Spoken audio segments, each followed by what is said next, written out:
My name is Anna. I'm 22 years old, and this is the story of the longest night of my life. I live with my parents in an old house on the outskirts of the city, in a neighborhood where the streetlights flicker as if they're about to give up. The house is large, too large for 3 people, with high ceilings, cracked plaster walls, and wooden floors that creak with every step. It's not that I'm a child. I'm an adult, studying psychology at the university and working part-time at a downtown cafe. But rent in the city is a luxury I can't afford, so here I am, stuck in this relic of another era, with windows that don't close properly and doors that seem to whisper when the wind brushes against them. It was a Friday night, and my parents had gone to a dinner with friends. It wasn't unusual. They have their lives, and I have mine. I like staying home alone sometimes. I'd play music, watch a series, or get lost in a book. That night, though, something felt wrong. I couldn't pinpoint what it was. Maybe the air was heavier, or the silence of the neighborhood was denser than usual. The house, which had always been a refuge, seemed to watch me from its dark corners. It was 8 o'clock at night when my parents said goodbye. Mom, in her favorite blue dress, kissed me on the forehead and said, "Don't stay up too late, okay?" "Lock everything up tight, Dad." Behind her, jingling the car keys, added, "And don't open the door to anyone, Anna." I rolled my eyes as usual. "I'm not a kid, Dad," I replied, though deep down, their concern comforted me. I locked the front door after they left, turning the key and sliding the bolt. Then I checked the living room and kitchen windows, making sure everything was secure. The usual routine. I made myself some tea and settled on the living room couch with my laptop. I was watching a true crime series. Probably not the best choice for a night alone, but I loved the suspense. Outside, the wind blew gently, making tree branches tap against the windows. Every now and then, the sound made me look up, but I told myself it was just nature, nothing more. The house was quiet, except for the hum of the series and the occasional creak of the wood. Everything normal. Or so I thought. Around 9, I heard a different noise. It wasn't the wind or the trees. It was a sharp thud like something hitting the back door that led to the patio. I froze, remote in hand, my heart beating a little faster. I paused the series and strained my ears. Silence. Maybe it was a cat, I thought. The neighborhood was full of them, always climbing on roofs and knocking things over. I got up, still holding my warm tea, and walked to the kitchen. The back door was locked, the bolt in place. I peered through the small window beside it, but saw nothing but the darkness of the patio, faintly lit by a distant streetlight. I returned to the couch, but the atmosphere felt different now, like the house itself was holding its breath. I tried to focus on the series, but my mind was elsewhere. Every sound, no matter how small, put me on edge. The creak of the floor, the hum of the refrigerator, the faint whistle of wind slipping through some crack. I was getting paranoid, I knew it, but I couldn't help it. Then, I heard it again. Another thud. This time clearer, more deliberate. It came from the back door again. My stomach tightened. I set the laptop aside and stood, moving slowly toward the kitchen. My sneakers barely made a sound on the floor, but each step echoed in my head like a drum. I stopped a few feet from the door and looked at the window. Nothing, just darkness. But then a movement. A shadow darted across the glass as if someone had been looking and ducked when they saw me. My heart raced. I grabbed the phone from the counter and dialed my dad's number. No answer. I tried my mom. Nothing. "Shit," I whispered, staring at the screen. The signal was low, just 1 bar. It wasn't unusual. Coverage in this area was terrible, but right now I felt more vulnerable than ever. Then a new sound. Not a thud, but a scratching, like someone was dragging something metallic across the wooden door. I froze, phone in hand, listening. The scratching stopped, and then a whisper. I couldn't make out the words, but it was a voice, deep, male. My skin prickled. I wasn't alone. I ran to the living room, turning off lights as I went. I don't know why. Maybe I thought if the house looked empty, they'd leave. I hid behind the couch, crouching, my heart pounding so hard I thought they'd hear it. The phone still had no signal. I tried texting my best friend Clara, but the message wouldn't send. "Please, please," I murmured, gripping the phone as if that would bring the signal back. Then another thud, this time at the front door. 2 firm knocks like someone was rapping confidently. I stayed still, barely breathing. I wasn't going to open it. I wasn't stupid. But the knocks continued, louder, more insistent, and then a voice. "Hello? Anyone home?" It was a deep voice, trying to sound friendly but chilling me to the bone. There was something fake about it, something that didn't fit. I didn't answer. I didn't move. The knocks stopped, and for a moment I thought they'd left. But then I heard footsteps, not 1 but 2 pairs, crunching on the gravel in the front yard. There was more than one person. My mind raced, imagining the worst. Burglars, assailants, or something darker. I didn't want to think about it, but the images flooded my head. News stories, headlines about women attacked in their homes, stories I always thought happened to others. I crawled to the living room window, staying low to avoid being seen. I lifted the curtain just enough to peek out. The street was empty, but at the corner, under a streetlight, I saw 2 men. One was tall, wearing a dark jacket and a hood that covered part of his face. The other was shorter, with a baseball cap and something in his hand I couldn't make out. They were standing, talking quietly, looking at the house. One pointed at the front door, and the other nodded. My heart stopped. I ran to the kitchen, searching for something to defend myself with. I grabbed a knife from the counter, a big one, the kind my dad used for cutting meat. My hands shook so much I nearly dropped it. I hid behind the kitchen island, crouching, listening. The footsteps returned, now closer to the back door. The doorknob turned slowly, as if someone was checking if it was unlocked. Thank God I'd locked it. But then, a new sound. A metallic click, like they were tampering with the lock. My breathing became ragged. I tried to calm myself, but panic was winning. I remembered the hallway closet, a narrow space where we kept coats and junk. It was a good place to hide. I ran to it, knife in hand, and slipped inside, closing the door as quietly as I could. The space was claustrophobic, smelling of mothballs and dust, but I felt a little safer. Just a little. From the closet, I heard a loud creak, not the floor, the back door. Someone had forced it open. My heart stopped. I heard footsteps inside the house, slow, deliberate. There were 2. I could tell by the rhythm. One walked heavily, as if they didn't care about being heard. The other was lighter, more cautious. I heard the rustle of fabric, the jingle of something metallic, maybe keys or a tool. "You sure there's no one here?" said a voice. It was the same deep voice from before, but now there was no friendliness in it. It sounded cold, calculating. "The lights are off," replied another voice, higher, with a hint of nervousness. If someone was here, they'd have screamed or something by now. I covered my mouth with my free hand, gripping the knife with the other. My breathing was a whistle I feared they'd hear. The footsteps moved through the kitchen, then to the living room. I heard the creak of the couch as someone sat on it. "Nice place," said the deep voice, in a tone that made me shudder. A bit big for one person, don't you think? I wanted to scream, run, do something, but I was paralyzed. My mind was a whirlwind of thoughts. What did they want? Money? Something more? The true crime stories I loved so much now felt like a cursed premonition.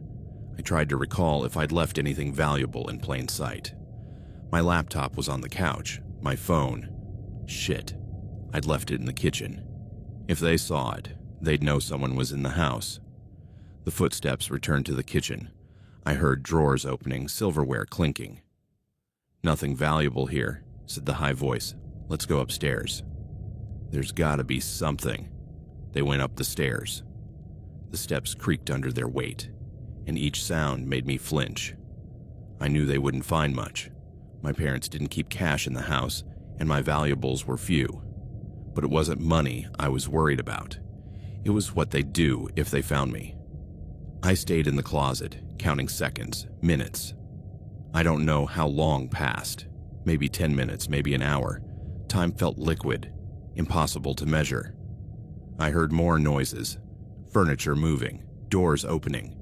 They were looking for something, or someone. And then, the worst. The deep voice from the hallway just feet away. What if someone's hiding? I stopped breathing. The world froze. The footsteps came back down the stairs, slower this time, as if they were searching more carefully. I heard the bathroom door creak, the rustle of the living room curtains. They were checking everything. And then, the closet door where I was hiding rattled. Someone had touched it. I didn't breathe. I didn't move. My hand gripped the knife so tightly my knuckles ached. The door didn't open, but I heard the high voice. "Nothing here. Let's get out of here. There's nothing good." "Not so fast," replied the deep voice. Something in his tone chilled me to the bone. It wasn't just greed. It was hunger. "If there's nothing, we can at least have some fun." My stomach churned. I knew what that meant. The true crime stories, the news, the headlines. It all came rushing back in a torrent. I wanted to scream, but I bit my lip until I tasted the metallic tang of blood. I couldn't make a sound. I couldn't let them find me. The footsteps moved away, but not entirely. I heard the couch creak again. They were in the living room talking quietly. I couldn't make out the words, but the tone was enough to know they hadn't left. They were waiting, planning. I looked at the knife in my hand. It was big, sharp, but what good was it against two men? I wasn't a movie heroine. I was just Anna, a student who barely knew how to defend herself. But I couldn't stay in the closet forever. Sooner or later, they'd find me. I had to do something. I gathered my courage and opened the closet door, just a crack. The hallway was dark, but I could see the dim light from the living room. The men were there, sitting, talking. One was holding my laptop, looking through it. The other was on his phone, laughing at something. They didn't seem in a hurry. That was the worst part. They weren't rushed. They knew they had all night. I moved slowly, knife in hand, toward the stairs. If I could get to my room, there was a landline phone there. Maybe I could call the police, but each step was torture. The floor creaked, and every creak made me pause, hoping they wouldn't hear. I was halfway up the stairs when one of them spoke, louder. "Did you hear that?" I froze, one foot in the air. My heart pounded so hard I thought it would give me away. But then, the other replied, "It's just the house. These old shits always make noise." I exhaled slowly, grateful for the house's age for the first time in my life. I reached my room and closed the door silently. The landline was on the nightstand. I picked it up with trembling hands and dialed 911. The line rang, and for a moment, I felt hope. But then, a recording. "All lines are busy. Please hold." I wanted to scream in frustration, but held back. I left the phone on speaker, volume low, and slid under the bed, still clutching the knife. Minutes passed, endless. The recording kept looping, and the footsteps downstairs didn't stop. I heard glass breaking. They were smashing things. I didn't know if it was out of anger or for fun, but each sound made me imagine what they'd do if they found me. The images in my head were unbearable. Their hands, their voices, their laughter. I covered my ears, but I couldn't escape my own mind. Then, the recording cut off. A human voice answered, 911, what's your emergency?" My heart leapt. I tried to speak, but my voice came out as a broken whisper. "There are 2 men in my house," I said, so quietly I barely heard myself. "They're trying to get in. Please help me." "Where are you?" the operator asked, her tone calm against my panic. I gave my address, stammering, and told her I was hiding under the bed. "Stay where you are," she said. "The police are on their way." "Don't make a sound," I hung up, though I'm not sure if that was right. I stayed there, under the bed, the knife pressed against my chest. The noises downstairs continued. I heard laughter, more glass breaking, and then footsteps on the stairs. They were coming. I bit my lip until it bled again. The footsteps stopped outside my door. The doorknob turned. I hadn't locked it. I hadn't had time. The door opened slowly, and I saw a pair of black boots in the doorway. "Look at this," said the deep voice. "A girl's room. How nice they entered." I could see their shadows moving across the room. One approached the bed, and I felt the world collapse. If they looked underneath, they'd find me. I was trapped. The knife in my hand felt useless, but it was all I had. "What's this?" said the high voice, and I heard my desk being rummaged through. Photos, clothes. "Looks like a young girl lives here." "Perfect," replied the deep voice, and his tone made me shudder. It was pure venom. "Let's find her." I don't know where I found the courage, but I moved. I slid out from under the bed in a quick motion, knife raised. I screamed, a sound I didn't recognize as mine, and stabbed the nearest man, the one with the high voice. The knife sank into his arm, and he yelled, stumbling back. The other, the deep-voiced one, lunged at me, but he tripped over a chair. I ran for the door, bounding down the stairs 2 at a time, not looking back. I reached the living room and saw the front door.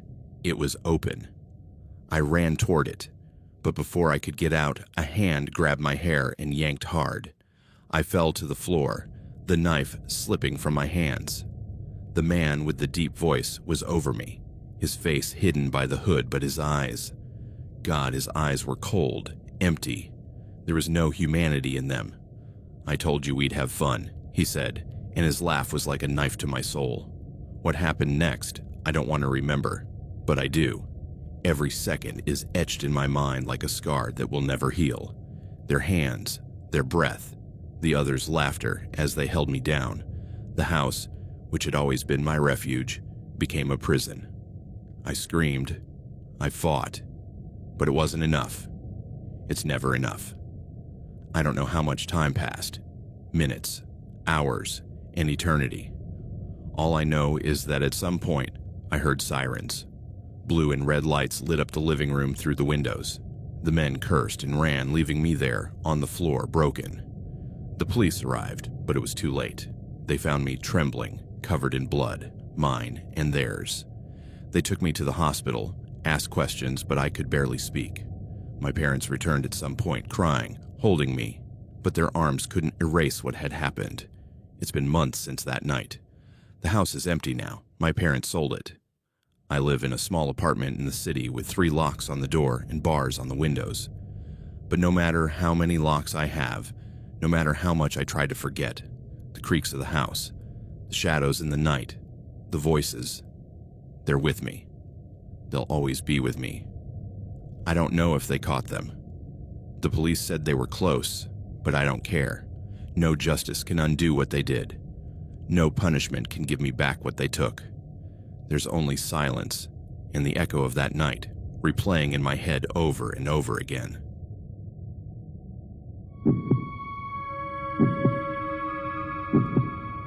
My name is Martina. I'm 17 years old, and what I'm about to tell you changed forever the way I view the people I thought I could trust. It all began on a Tuesday in July when my parents told me they had to travel to Brazil for business for 2 weeks. "Your Uncle Rodrigo will stay with you," my mom said as she finished packing her suitcase.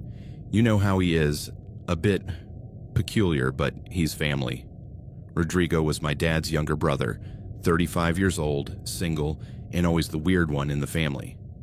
He didn't have a steady job, living off sporadic programming gigs from his small apartment, and at family gatherings he'd always linger in a corner, watching everyone with that strange smile that never reached his eyes.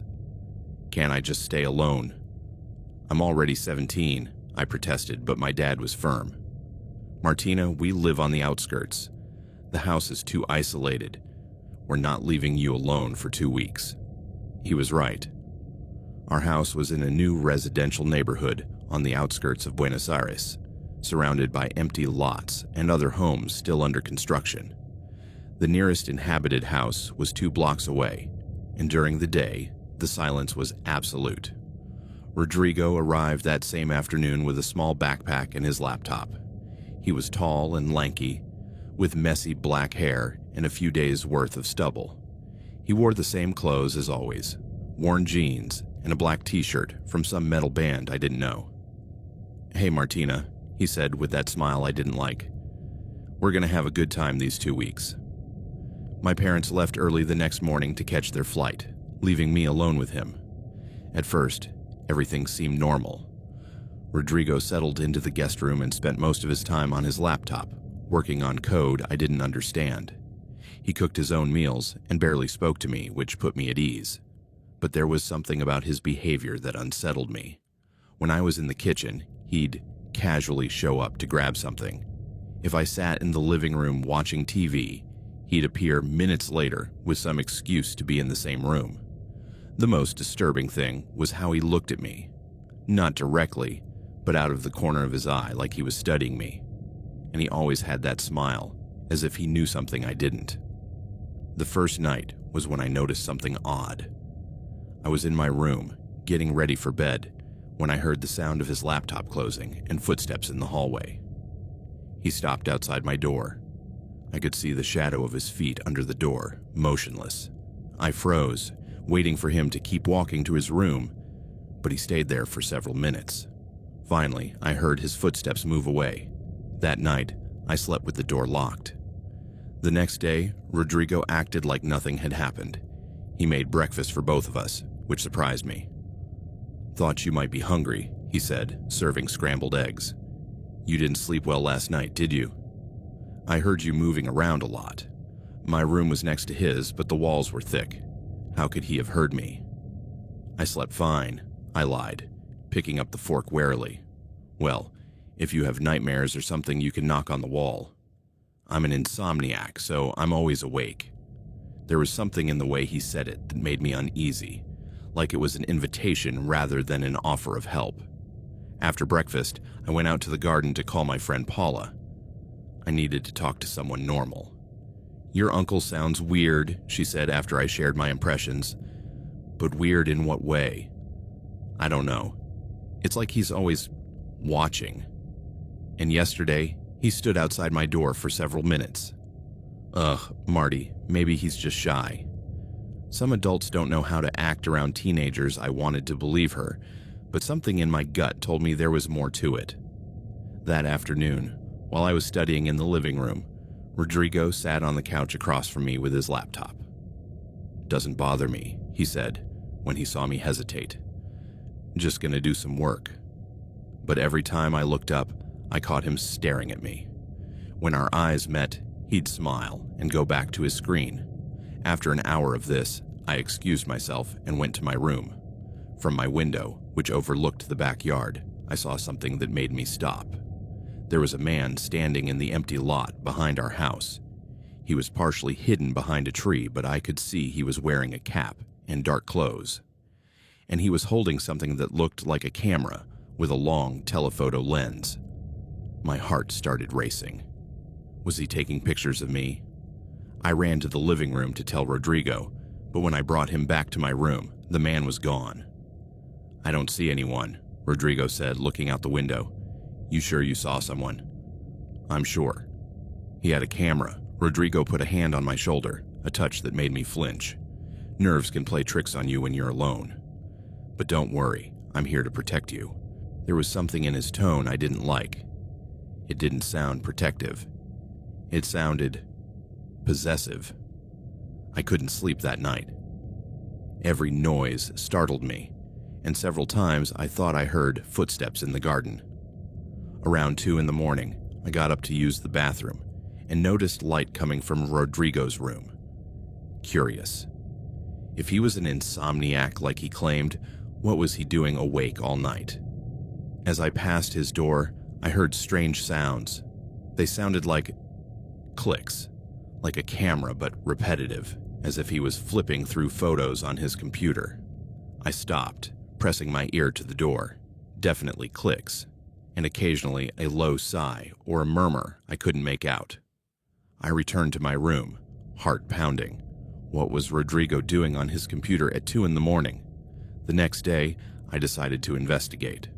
While Rodrigo went out to buy groceries, I took the chance to sneak into his room. It was tidy, almost Spartan. His laptop was closed on the desk, next to a professional camera I hadn't seen before. It was an expensive Canon, with a telephoto lens that matched the one I'd seen in the stranger's hands the day before. My blood ran cold. Was the camera Rodrigo's? Was he the one photographing me from the empty lot? I searched for more evidence, but found nothing obvious. However, in the trash can, there were several crumpled papers.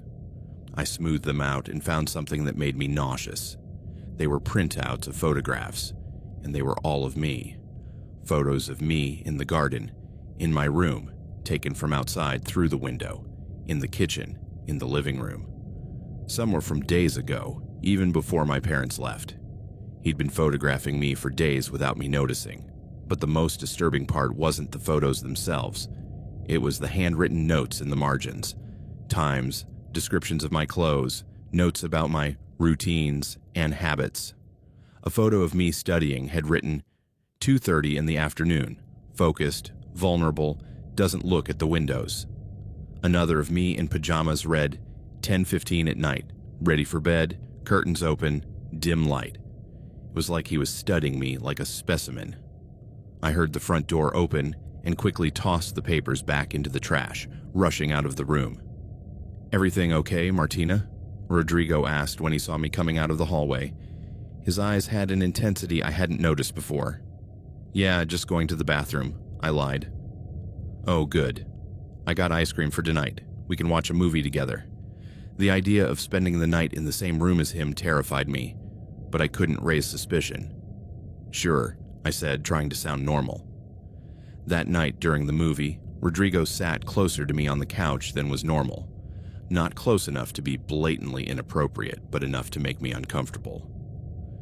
"This movie's good," he commented during a suspenseful scene. "Scared?" "A little," I admitted. "If you get scared, you can scoot closer. I don't mind." There was something in his voice that made me look at him. He had that smile again, but now there was something else in his eyes. A kind of hunger.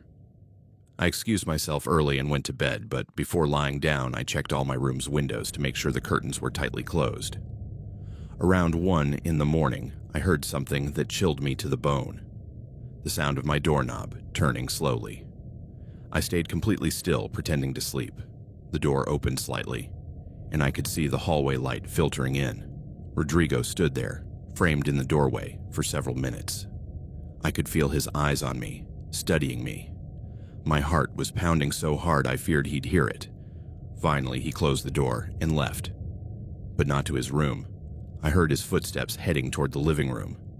I waited 20 minutes before daring to move. Carefully, I approached the window and parted the curtain slightly to look into the garden. Rodrigo was outside, standing in the backyard, looking up at my window. He was holding the camera. When he realized I was watching, he didn't hide. Instead, he raised the camera and took a picture. The flash briefly lit up his face, revealing a smile that terrified me. I pulled back from the window, trembling. He wasn't just photographing me. He wanted me to know he was doing it. The next day, Rodrigo acted like nothing had happened. He made breakfast again, whistling a tune I didn't recognize. "Slept well, right? Didn't hear any noise from your room." The way he said it confirmed he knew I'd seen him the night before. "Yeah, great," I lied. "Awesome. Maybe tonight we can do another movie night. I found some I think you'll like." I couldn't keep pretending everything was normal. I needed help. When Rodrigo went out to run some errands, I tried calling my parents, but it went straight to voicemail. They were in meetings all day. I called Paula, but her mom said she was out with family for the weekend. I tried my Aunt Carmen, my mom's sister, but she didn't answer either. I was running out of options. That afternoon, while pretending to read in the living room, I noticed Rodrigo was more active on his laptop than usual. Every few minutes he'd click something, type briefly, then wait. When he went to the bathroom, I quietly approached his computer. The screen showed something that made me nauseous. An online chat. It was a conversation with someone whose username was Observer47. I managed to read part of it before hearing him approach. Observer47. "Is she ready for tomorrow's session?" Rodrigo. "Almost. She's been resisting a bit, but that's normal. Tomorrow will be perfect." Observer47.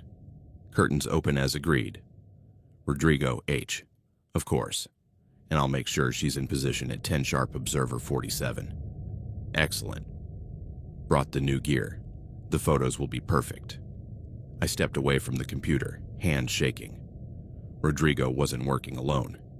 He had an accomplice, someone coming tomorrow for, what, to photograph me, or something worse. When Rodrigo returned, I tried to act normal, but I could feel his eyes studying me more intensely than before. Everything okay, Martina?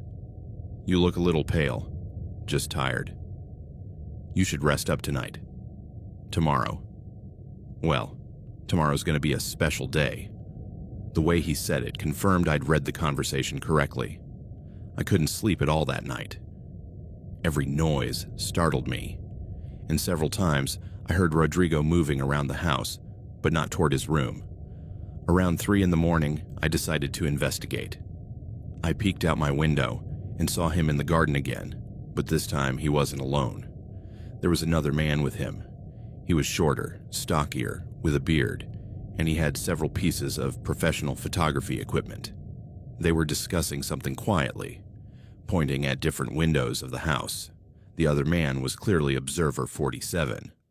I watched them set up equipment in various spots around the house, tripods, cameras, even something that looked like lighting gear. They were preparing something elaborate for the next day. I pulled back from the window, panic overtaking me. I had to get out of the house before the next night, but how? My phone had no signal, which I now realized was probably not a coincidence. The landline had stopped working 2 days earlier, and the nearest house was several blocks away. But I had to try. The next day, Rodrigo was especially attentive. He made an elaborate breakfast and stayed in the kitchen while I ate, watching every bite. "Got any plans today?" he asked. "Just studying," I replied. "Perfect. I'm going to be pretty busy preparing some things for tonight." His eyes gleamed when he said tonight, and I knew I couldn't wait any longer. "I'm going to study in my room," I told him. "Great. You should take a nap this afternoon. Tonight's going to be long." I went to my room and locked the door. From my window, I could see the equipment they'd set up the night before, now covered with tarps. I had to escape, and soon. I waited until I heard Rodrigo in the shower around 4 in the afternoon. It was my chance. I packed the essentials in a small backpack, some cash I'd saved, my ID, my phone, even without signal, and my Aunt Carmen's phone number written on a piece of paper. The plan was simple: climb out my window, run to the nearest inhabited house, and call the police.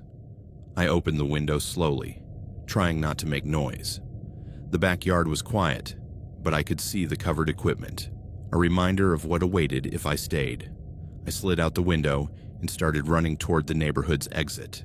I hadn't made it halfway down the block when I heard shouting behind me.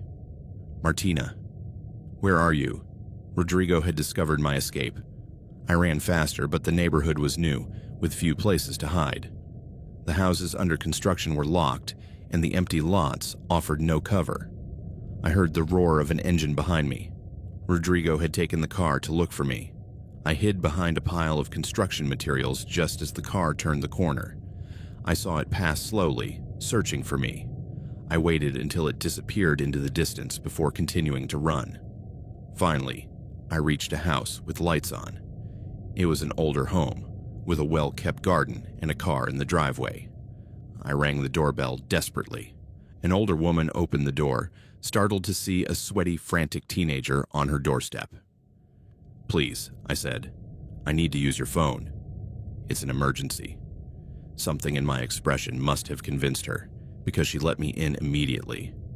"What happened, dear?" "My uncle. He's been stalking me. I need to call the police." She let me use her phone, and I dialed 911. 911, what's your emergency?" "I'm in danger.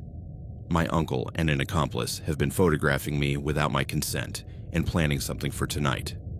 I'm at..." I gave the woman's address. "Stay where you are. We're sending a patrol immediately." The woman, who introduced herself as Marta, gave me water and stayed with me while we waited for the police. The police knocked on the door, but no one answered. They could hear voices inside, but no one came to the door. One officer went around to the backyard to see what was happening. From the backyard, they could see the full photography setup. Cameras were pointed at my window, professional reflectors, even a laptop connected to one of the cameras. "It's like a professional photo studio," one officer muttered. Rodrigo and the other man were in my room, adjusting something at the window. When they saw the police flashlights, they tried to flee through the front door, but more officers were waiting there. They were arrested without resistance. On Rodrigo's computer, the police found hundreds of photos of me taken over weeks, even before my parents left. They also found detailed conversations with Observer 47, whose real name was Fernando Molina, planning photo sessions with me. Some of the other victims came forward after the case went public. They all had similar stories, uncles or family acquaintances offering to help, strange behavior that made them uncomfortable but they didn't know how to interpret, and the feeling of being watched. The months that followed were tough. Though I hadn't been physically harmed, the psychological trauma was intense. Knowing I'd been watched, photographed, and objectified without my knowledge made me feel violated in a way that's hard to explain.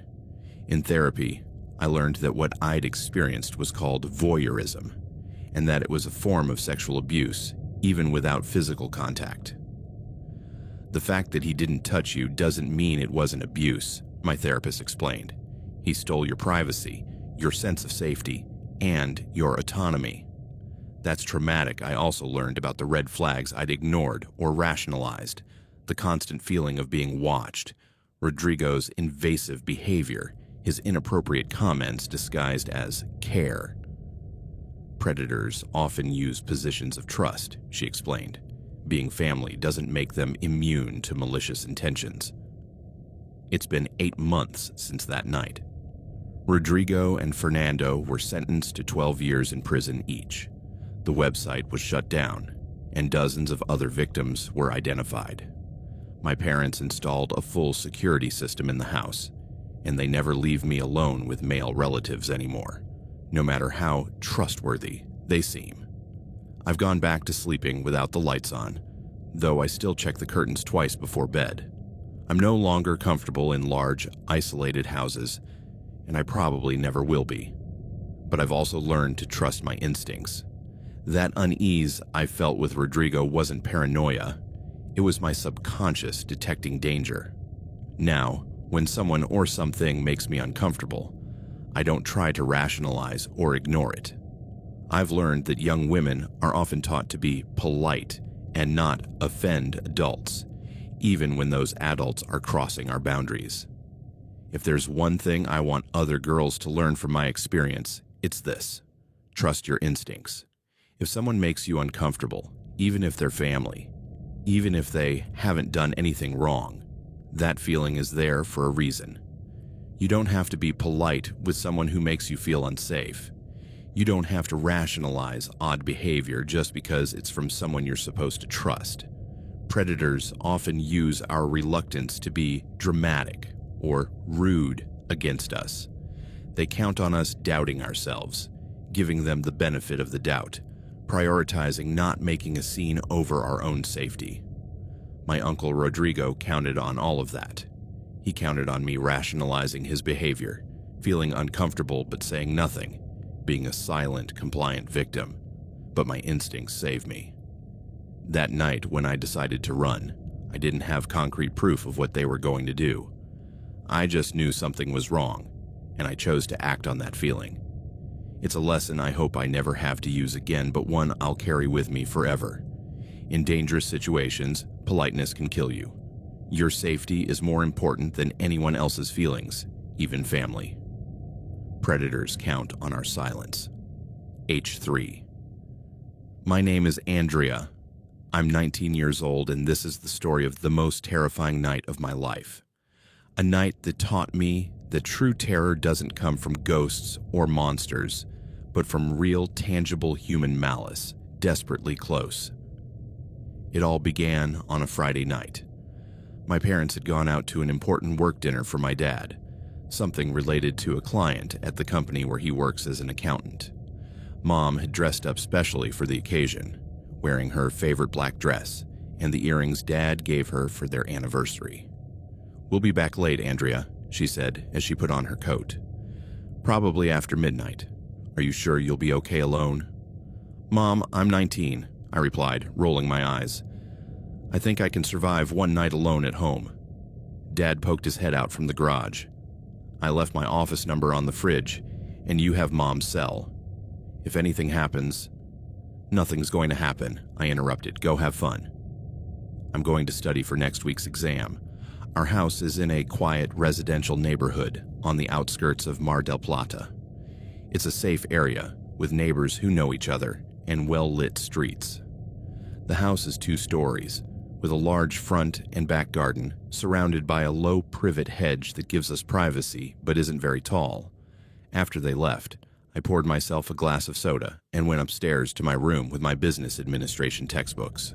I put on soft music and settled at my desk, which sits by the window overlooking the front garden.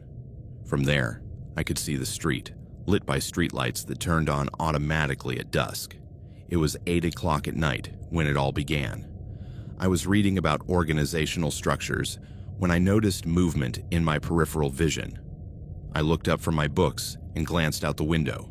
A man was standing on the sidewalk across the street, under a streetlight, staring directly at my house. The months that followed were tough. Though I hadn't been physically harmed, the psychological trauma was intense. Knowing I'd been watched, photographed, and objectified without my knowledge made me feel violated in a way that's hard to explain. In therapy, I learned that what I'd experienced was called voyeurism, and that it was a form of sexual abuse, even without physical contact.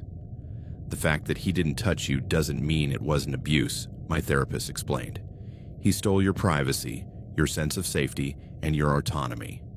That's traumatic." I also learned about the red flags I'd ignored or rationalized, the constant feeling of being watched, Rodrigo's invasive behavior, his inappropriate comments disguised as care. "Predators often use positions of trust," she explained. "Being family doesn't make them immune to malicious intentions." It's been 8 months since that night. Rodrigo and Fernando were sentenced to 12 years in prison each. The website was shut down, and dozens of other victims were identified. My parents installed a full security system in the house, and they never leave me alone with male relatives anymore, no matter how trustworthy they seem. I've gone back to sleeping without the lights on, though I still check the curtains twice before bed. I'm no longer comfortable in large, isolated houses, and I probably never will be, but I've also learned to trust my instincts. That unease I felt with Rodrigo wasn't paranoia. It was my subconscious detecting danger. Now, when someone or something makes me uncomfortable, I don't try to rationalize or ignore it. I've learned that young women are often taught to be polite and not offend adults, even when those adults are crossing our boundaries. If there's one thing I want other girls to learn from my experience, it's this: trust your instincts. If someone makes you uncomfortable, even if they're family, even if they haven't done anything wrong, that feeling is there for a reason. You don't have to be polite with someone who makes you feel unsafe. You don't have to rationalize odd behavior just because it's from someone you're supposed to trust. Predators often use our reluctance to be dramatic or rude against us. They count on us doubting ourselves, giving them the benefit of the doubt, prioritizing not making a scene over our own safety. My uncle Rodrigo counted on all of that. He counted on me rationalizing his behavior, feeling uncomfortable but saying nothing, being a silent, compliant victim. But my instincts saved me. That night when I decided to run, I didn't have concrete proof of what they were going to do. I just knew something was wrong, and I chose to act on that feeling. It's a lesson I hope I never have to use again, but one I'll carry with me forever. In dangerous situations, politeness can kill you.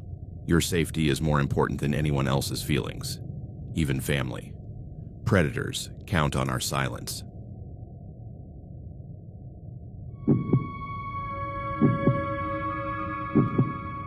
My name is Andrea.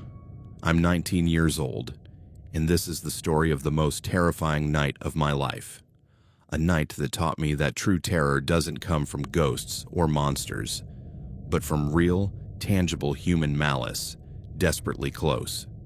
It all began on a Friday night. My parents had gone out to an important work dinner for my dad, something related to a client at the company where he works as an accountant. Mom had dressed up specially for the occasion, wearing her favorite black dress and the earrings Dad gave her for their anniversary. "We'll be back late, Andrea," she said as she put on her coat. "Probably after midnight. Are you sure you'll be okay alone?" "Mom, I'm 19, I replied, rolling my eyes. "I think I can survive one night alone at home." Dad poked his head out from the garage. "I left my office number on the fridge, and you have Mom's cell. If anything happens—" "Nothing's going to happen," I interrupted. "Go have fun."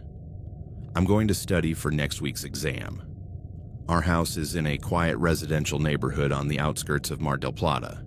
It's a safe area, with neighbors who know each other and well-lit streets. The house is 2 stories, with a large front and back garden, surrounded by a low privet hedge that gives us privacy but isn't very tall. After they left, I poured myself a glass of soda and went upstairs to my room with my business administration textbooks. I put on soft music and settled at my desk, which sits by the window overlooking the front garden. From there, I could see the street, lit by streetlights that turned on automatically at dusk. It was 8 o'clock at night when it all began. I was reading about organizational structures when I noticed movement in my peripheral vision. I looked up from my books and glanced out the window. A man was standing on the sidewalk across the street under a streetlight staring directly at my house. He wasn't a neighbor. I knew everyone on the block, and this man wasn't from around here. He was tall, dressed in dark clothes, with a cap partially covering his face. But even from a distance, I could feel he was watching me. I froze, waiting for him to keep walking.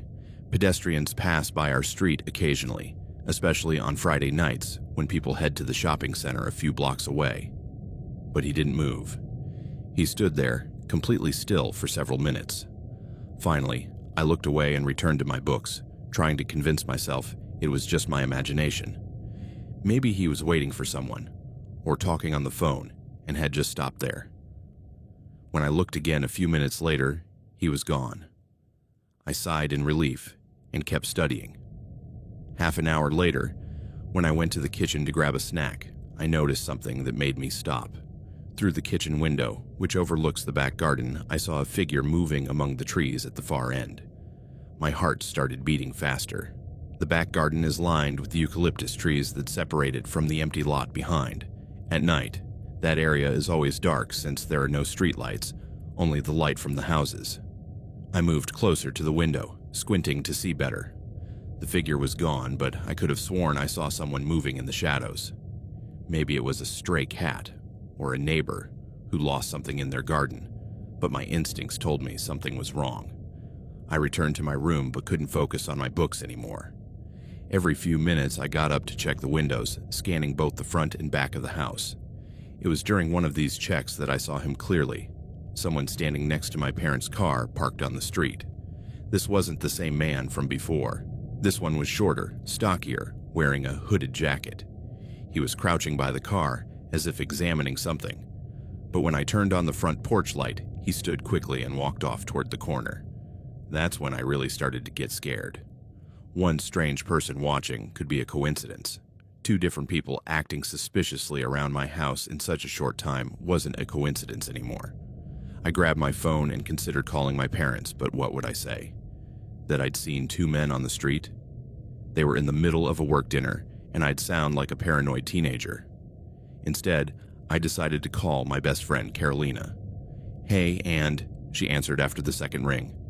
"How's the Nerdy Friday study session going?" "Caro, can you come over for a bit?"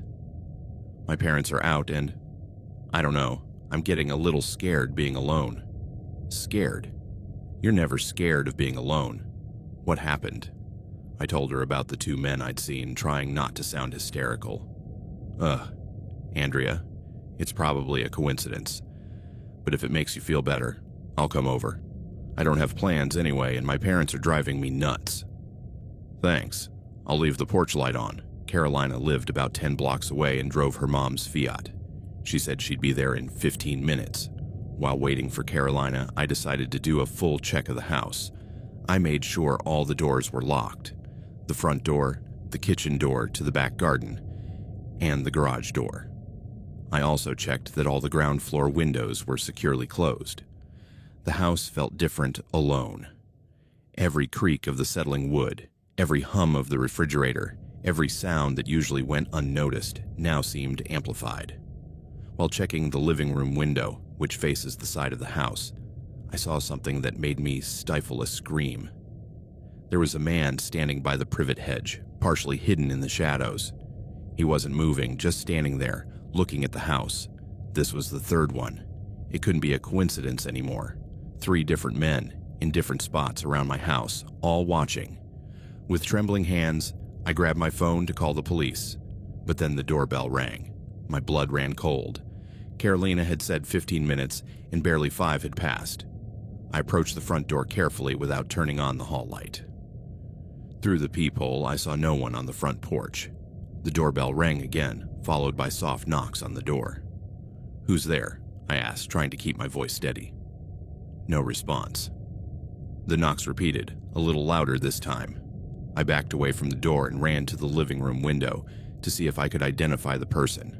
From that angle, I could see part of the porch, but it was empty. Whoever had been at the door was gone. My phone buzzed with a text from Carolina. "Pulling up in 5. "Everything okay?" I replied quickly. "Don't come. Call the police. There are men surrounding the house." Her response came immediately. "What?" "I'm already on your block." I ran to the front window and saw the headlights of Carolina's Fiat turning the corner. But I also saw something else that made me scream. There were 4 men now, one at each corner of my property, standing like sentinels. And when Carolina's headlights lit up the street, they all moved at once, stepping away from the streetlights and into the shadows. Carolina parked in the driveway and got out, looking around in confusion. She obviously couldn't see the men from her position. I opened the window and shouted softly, "Caro, quick, get in here." She ran to the front door, and I opened it just enough for her to slip inside, locking it immediately behind her. "Andrea, what the hell is going on?" she asked, seeing my panicked state. "There are men outside." Surrounding the house, I saw them. Carolina went to the window and looked out. "I don't see anyone. They hid when you pulled up, but they're there." She looked at me with concern, clearly wondering if I was imagining things. "Show me," she said. We went to different windows, turning off the interior lights to see outside better. At first, we saw nothing, but then Carolina stifled a gasp. "There," she whispered, pointing to the back garden. "Someone's by the big tree." Now she saw them too. Once Carolina confirmed it wasn't my imagination, we went into survival mode. She called the police immediately while I rechecked all the locks and windows. 911, what's your emergency? "Hi, we're at Belgrano 1857, and there are several men surrounding the house we're in. We're 2 girls alone, and we're really scared." "Have the men tried to enter the property or made any verbal threats?" "No, but they've been watching the house for over an hour. There are at least 4 of them." "Understood. We'll send a patrol to check the situation. Stay inside with the doors locked." After hanging up, Carolina and I stayed in the living room with all the lights off, trying to keep an eye on as many windows as possible. "Who could they be?" Carolina whispered. "No idea. I've never seen them before. Do you think they know your parents aren't home?" That question sent chills down my spine. Was it possible they'd been watching the house, waiting for the perfect moment when I'd be alone? "How long do patrols usually take to get here?" I asked. "Depends. Could be 10 minutes to half an hour." While we waited, the men grew bolder. They didn't hide as much when cars passed by on the street. We could see them moving in the shadows, switching positions, but always keeping the house surrounded. And then a 5th one appeared. We saw him approach from the opposite direction, walking casually down the street like a normal pedestrian. But when he reached my house, he stopped and looked directly at the windows. 5 men, all coordinated. From upstairs, we could hear whispered conversations among the intruders. They seemed to be searching the house systematically. Carolina called the police again, whispering this time, "They've broken into the house. They broke a window. We need help now. The patrol will be there in 5 minutes. Can you get to a safe place in the house? We're hiding on the 2nd floor." "Good. Stay there until the police arrive." But 5 minutes felt like an eternity. The footsteps downstairs multiplied. Clearly, more of the men had entered the house. We could hear them moving through different rooms, opening closets, checking behind furniture. They were looking for us. Then we heard something that confirmed our worst fears. "They're not downstairs. They must be upstairs." Footsteps started climbing the stairs. Carolina and I looked at each other in absolute terror. We were trapped. "The window," I whispered, pointing to the window leading to the garage roof. We approached the window and opened it as quietly as possible. The garage roof was only 1.5 meters drop, but from there, we'd have to jump to the garden, 3 meters below. The footsteps reached the top of the stairs and headed toward the bedrooms. "Check the door at the end," we heard someone say. It was now or never. Carolina went out the window first, landing softly on the garage roof. I followed, my heart pounding so hard I feared they'd hear it. From the roof, we could see the street better. There was a 6th man now, standing by a dark car parked at the corner, clearly acting as a driver or lookout. As we prepared to jump from the roof to the garden, we heard shouts from inside the house. "They're not here. Check the other rooms." Running footsteps, doors being slammed open. "The window's open." They went this way. They discovered our escape route. Carolina and I jumped from the roof, landing hard on the front lawn. The impact hurt my ankles, but there was no time to complain. "There they are," shouted a voice from my parents' bedroom window. We ran toward the street, but the man by the car started moving toward us. We were trapped between the house full of intruders and the 6th man on the street. Just as the 6th man was a few meters away, we heard the most beautiful sound in the world. Police sirens approaching.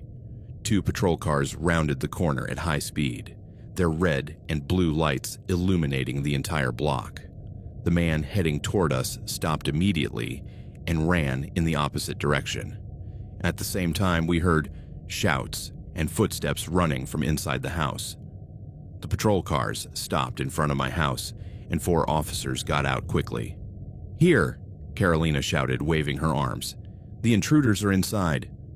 2 officers ran to us to make sure we were okay, while the other 2 headed toward the house with their weapons drawn. "How many were there?" one officer asked. 6, I replied, still trembling. 5 were surrounding the house, and 1 was in a car. "Are either of you hurt?" "No, but they broke in through the kitchen window." More patrol cars arrived, and soon the block was filled with police lights. The officers thoroughly searched the house, but the intruders had escaped through the back when they heard the sirens. They found evidence of their presence: the broken kitchen window, muddy footprints on the floor, and some belongings out of place. But nothing had been stolen. "Is anything valuable missing?" asked the detective, who arrived shortly after. "Money, jewelry, electronics." I did a quick inventory of the house's most valuable items, but everything was in place. "I don't understand," I said. "Why break in if they weren't going to steal anything?" The detective's expression grew serious. "Miss, has your family had any issues with anyone recently? Threats, disputes, anything like that?" "No, nothing." "And you? Any problematic ex-boyfriends, stalkers?" "No, nothing like that." The detective exchanged looks with another officer. "The behavior pattern you described isn't consistent with a robbery. 6 coordinated men surrounding the house for hours, watching, waiting. This feels more personal." Those words sent chills down my spine. Personal. In what way? Forensics arrived to process the scene, taking photos of the broken window and collecting fingerprints. Meanwhile, Carolina and I gave detailed statements about everything we'd seen. "Describe the men as best you can," the detective asked. The first was tall, wearing dark clothes and a cap. The second was shorter, stockier, with a hooded jacket. The third, I tried to recall every detail, but between the darkness and fear, I hadn't seen much. "Did any of them seem familiar?" "No, I'd never seen them before." "Does your family have any enemies? Has your dad had issues at work?" "Not that I know of." "Dad's an accountant. He works with numbers all day. It's not exactly the kind of job that makes enemies." The detective nodded, but I could tell he was still concerned about something. "We'll patrol the area tonight," he assured me, "and I suggest you don't stay alone in the house until we understand what's going on here." I called my parents, who were devastated when I told them what happened. They cut the dinner short and rushed home. While waiting for them, Carolina stayed with me, and the officers kept a patrol car stationed in front of the house. "Any idea who they could be?" Carolina asked as we waited in the living room. "None. It's like they came out of nowhere. But why you? Why your house?" That was the question that terrified me most. Why me? What did they want? My parents came running into the house, Dad still in his suit from the dinner, and Mom with red eyes from crying the whole way back. "Andrea, my love, are you okay?" Mom asked, hugging me tightly. "I'm okay, Mom." Scared, but okay. Dad spoke with the detective for a long time, going over every possibility. Work issues, neighbor disputes, anything that could explain why someone would target our family. "Have you noticed any strange behavior lately?" the detective asked. "Unfamiliar cars parked nearby, odd phone calls, people following you." My parents exchanged looks. "Now that you mention it," Mom said slowly, "last week I noticed the same blue car parked on the block a few times. I thought it was a neighbor's visitor." "What kind of car?" "A blue sedan. I don't remember the make, but it was fairly new." The detective took note of this. "Anything else?" "Phone calls, where they hang up when you answer." "Yes," Dad said, surprised. "We've had several calls like that over the last 2 weeks. We thought they were telemarketers." "And have you noticed anything missing from the house? Lost mail, things out of place?" My parents looked at each other again, clearly starting to see a pattern they hadn't noticed before. "The mail," Mom murmured. "A few times lately I thought some letters were missing. I assumed the mailman delivered them to the wrong house." My stomach sank. Had they been watching our family for weeks? By midnight, forensics finished their work, and most of the police left, leaving one patrol car to watch the house overnight. Dad had called a security company to come the next day to install alarms and cameras. He'd also contacted a window repair service to fix the kitchen window. "No one sleeps alone tonight," Mom decided. "Andrea, you're sleeping with us." I didn't protest. The idea of being alone in my room terrified me. Carolina left around 12:30, after checking multiple times that I'd be okay. "Call me if you need anything," she said before leaving. "And don't stay alone in the house until they catch these guys." After she left, I helped Dad temporarily secure the broken window with wood and duct tape. It wasn't perfect, but it would hold until the repair service arrived. "Dad, do you think they'll come back?" I asked as we finished. "I don't know, my love. But we'll be ready if they do." That night, none of us really slept. Every creak in the house startled us, every sound of the wind outside. And every time I closed my eyes, I saw the silhouettes of those men surrounding the house, watching, waiting. At 1 a.m, when it finally seemed things had calmed down, my phone rang. It was an unknown number. "Don't answer," Dad said immediately. But the phone kept ringing, and when it stopped, it rang again and again. "Give me the phone," Mom said. Dad answered on the 4th call. "Hello?" There was silence on the other end for a few seconds, then a male voice. "Next time, you won't be so lucky." The line went dead. Dad immediately called the detective, who returned to the house with an officer specializing in call tracing. "They're escalating," the detective said gravely. "This confirms it's personal. Not a robbery gone wrong." "But personal in what way?" Mom asked. "We don't know these people." You don't have to know them for them to know you, the detective explained. It could be someone who's been watching your family, developed an obsession, or has a motive you're unaware of. What kind of motive? It could be work-related. Maybe your husband handled finances for someone who lost money. It could be that someone sees your family as a symbol of something they resent. Or it could just be an obsession with your daughter. That last possibility made me nauseous. What can we do? Dad asked. We'll increase surveillance on the house. We'll also review neighborhood security cameras to see if we can identify the vehicles they used.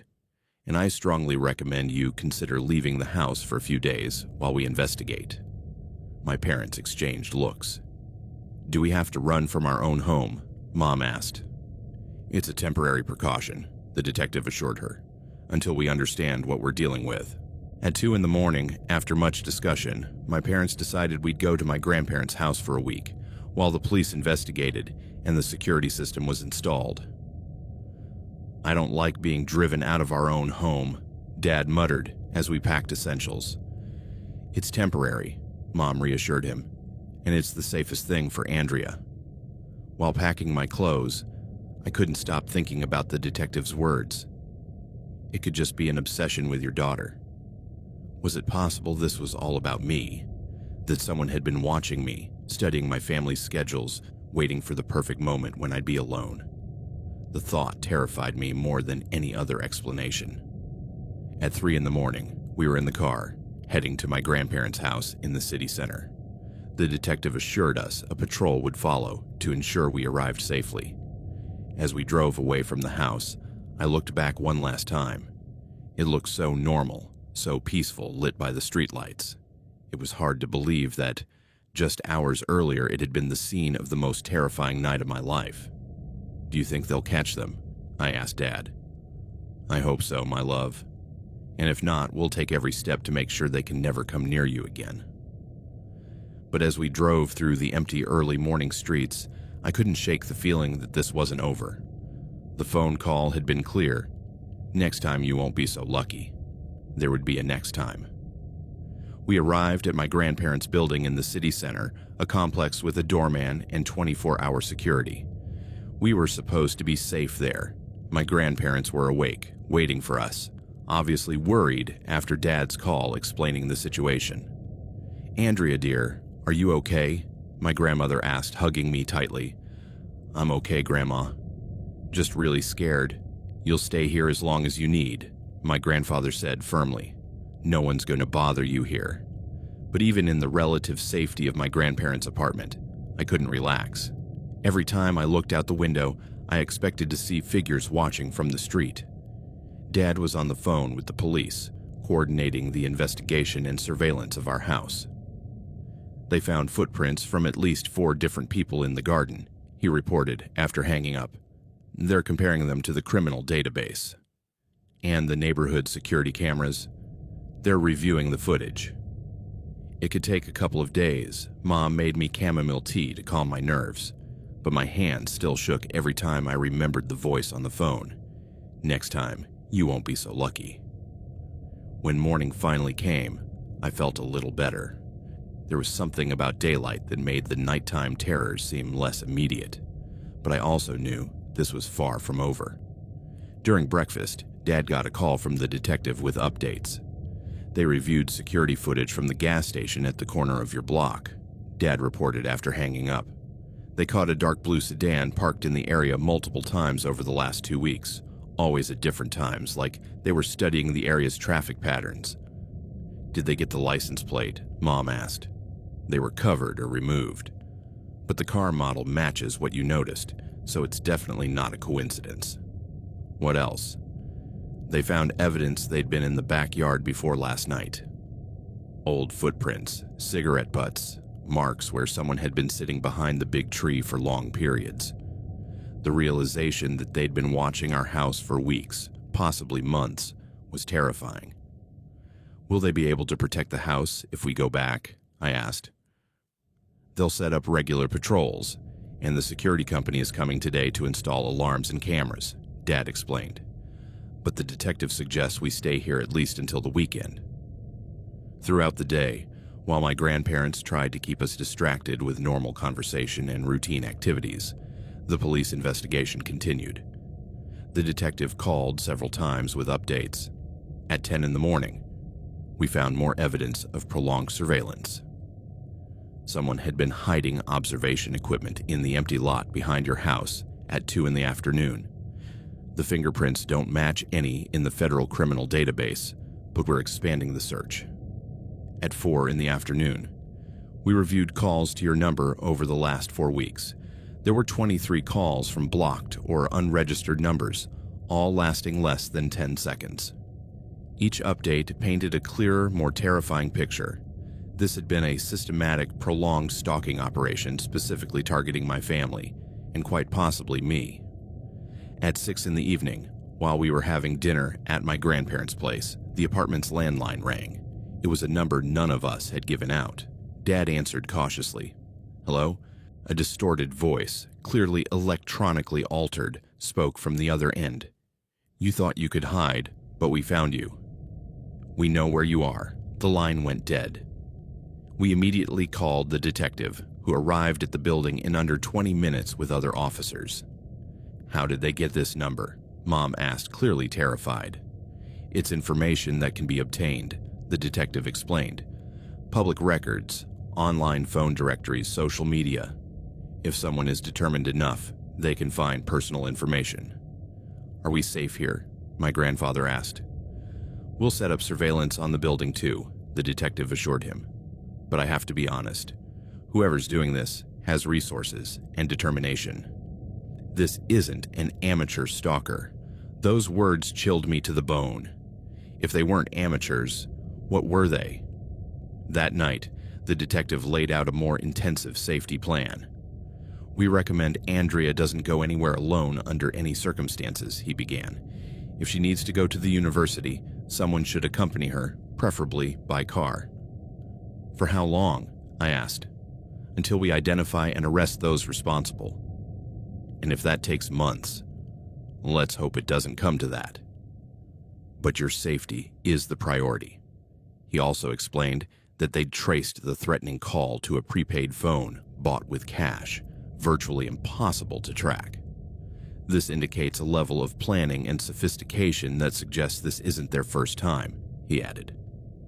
"Do you think they've done this to other families?" Mom asked. "It's possible. We're reviewing similar cases in the region. The idea that this was part of a larger pattern, that they might have terrorized other families before ours, was somehow more terrifying than the alternative of being random victims. That second night, despite being in my grandparents' safe apartment, the fear was even more intense. They knew where we were. The police had set up discreet surveillance on the street, but that didn't eliminate the feeling of being watched. Around 10 at night, while I was helping my grandmother with the dishes, I noticed something from the kitchen window that made me stifle a gasp. In the building across the street, in a 5th-floor window, there was a silhouetted figure against the interior light, and they were holding something that looked like binoculars. "Dad," I called urgently. He came running, and I pointed to the window across the street. By the time he looked, the figure was gone. "Are you sure you saw someone?" "Completely sure." They had binoculars. Dad immediately called the detective, who sent officers to check the building across the street. But when they arrived, the 5th-floor apartment was empty. The doorman said it had been vacant for months. "How did they get in?" the detective asked. "The lock was picked," one officer reported, professionally. "Whoever did this knew what they were doing." At 11 at night, things reached a breaking point. The apartment's phone rang again, and this time the voice wasn't distorted. "Andrea," said a calm male voice, "we know you're listening. We're tired of playing." Dad gestured for me to stay away from the phone, but I could hear the voice clearly. "Your parents can't protect you forever. The police can't be with you 24 hours a day. Eventually you'll be alone again. What do you want?" Dad shouted into the phone. "We want what's ours," the voice replied. "Andrea is ours." "You're insane," Dad yelled, but the line had already gone dead. The detective arrived in record time. along with what seemed like half the police department. "This is now direct criminal harassment," he declared. "We're going to request formal witness protection." "Witness protection?" Mom asked. "For what?" "We're not witnesses to anything. You're victims of an organized criminal conspiracy," he explained. "Andrea specifically seems to be the target, and they've shown the ability to find you no matter where you hide." The word hide bothered me. Was I going to have to hide for the rest of my life? But it turned out I wouldn't need to hide for long. At midnight exactly, while we were meeting with the detective to plan our next steps, his radio crackled with urgency. "Central to Detective Morrison, we have multiple arrests in progress at Belgrano, 1857 Our House." "Repeat that, Central." 6 suspects detained attempting to enter the residence under surveillance, all armed. We suspect they were planning a full assault. Apparently, frustrated by our absence and the police surveillance, they decided to stage a direct attack on the house, expecting us to eventually return, but the police had been waiting for them. "All 6? I asked, unable to believe it was finally over. "All 6, the detective confirmed, "and we found the blue car 2 blocks away, filled with surveillance equipment, weapons, and—" He paused uncomfortably. "And what?" "Photos. Hundreds of photos of Andrea, taken over months." In the days that followed, the investigation revealed the full truth of what had happened. The 6 men were part of an organized group specializing in human hunting, systematically stalking young women they selected based on specific criteria, living in isolated homes, having predictable schedules, and periods of regular vulnerability. They'd chosen me because I fit their criteria. A college student, often alone at home, in a quiet neighborhood with little natural surveillance. They'd been watching me for 4 months, documenting my routines, my parents' schedules, identifying the nights when I'd be most vulnerable. That Friday night had been their main event. They'd planned to break into the house, kidnap me, and take me to a remote cabin they'd rented in the mountains. If Carolina hadn't come over, if we hadn't noticed the warning signs, if we hadn't called the police when we did, I don't want to think about what would have happened. It's been 6 months since that night, and my life has changed completely. The 6 men were sentenced to between 15 and 25 years in prison for criminal conspiracy, attempted kidnapping, home invasion, criminal harassment, and illegal weapons possession. During the trial, it was revealed they'd done this before. 3 other young women in the region had been victims of their hunt, but had been too scared to fully report it. My family moved to an apartment in the city center, in a building with 24-hour security. We sold the house in the residential neighborhood. After that night, it never felt like home again. I switched to a university closer to the city center and never walk alone, especially at night. I take self-defense classes twice a week, but I've also found positive ways to channel the experience. I volunteer with organizations that help victims of stalking and violent crime. I share my story to help other young women recognize warning signs and trust their instincts. Because that's what saved me. Trusting that gut feeling that something was wrong, even when I didn't have concrete proof. Women's instincts about danger aren't paranoia, they're survival. And sometimes, like that Friday night when 5 men surrounded my house, trusting those instincts can save your life. The most terrifying night of my life taught me that true terror doesn't come from movies or ghost stories. It comes from the reality that there are real people in the real world who can decide to make you their victim for reasons you'll never fully understand. But it also taught me that we're not entirely defenseless. We can trust our instincts, seek help, take precautions, and sometimes, with luck and the right decisions, we can survive. That endless night finally ended, and I survived to tell the story.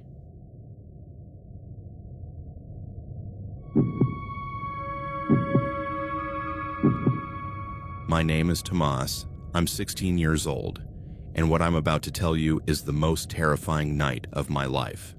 A night that taught me that sometimes danger comes disguised as the most ordinary and everyday things, and that survival depends not only on physical strength, but on wit and determination.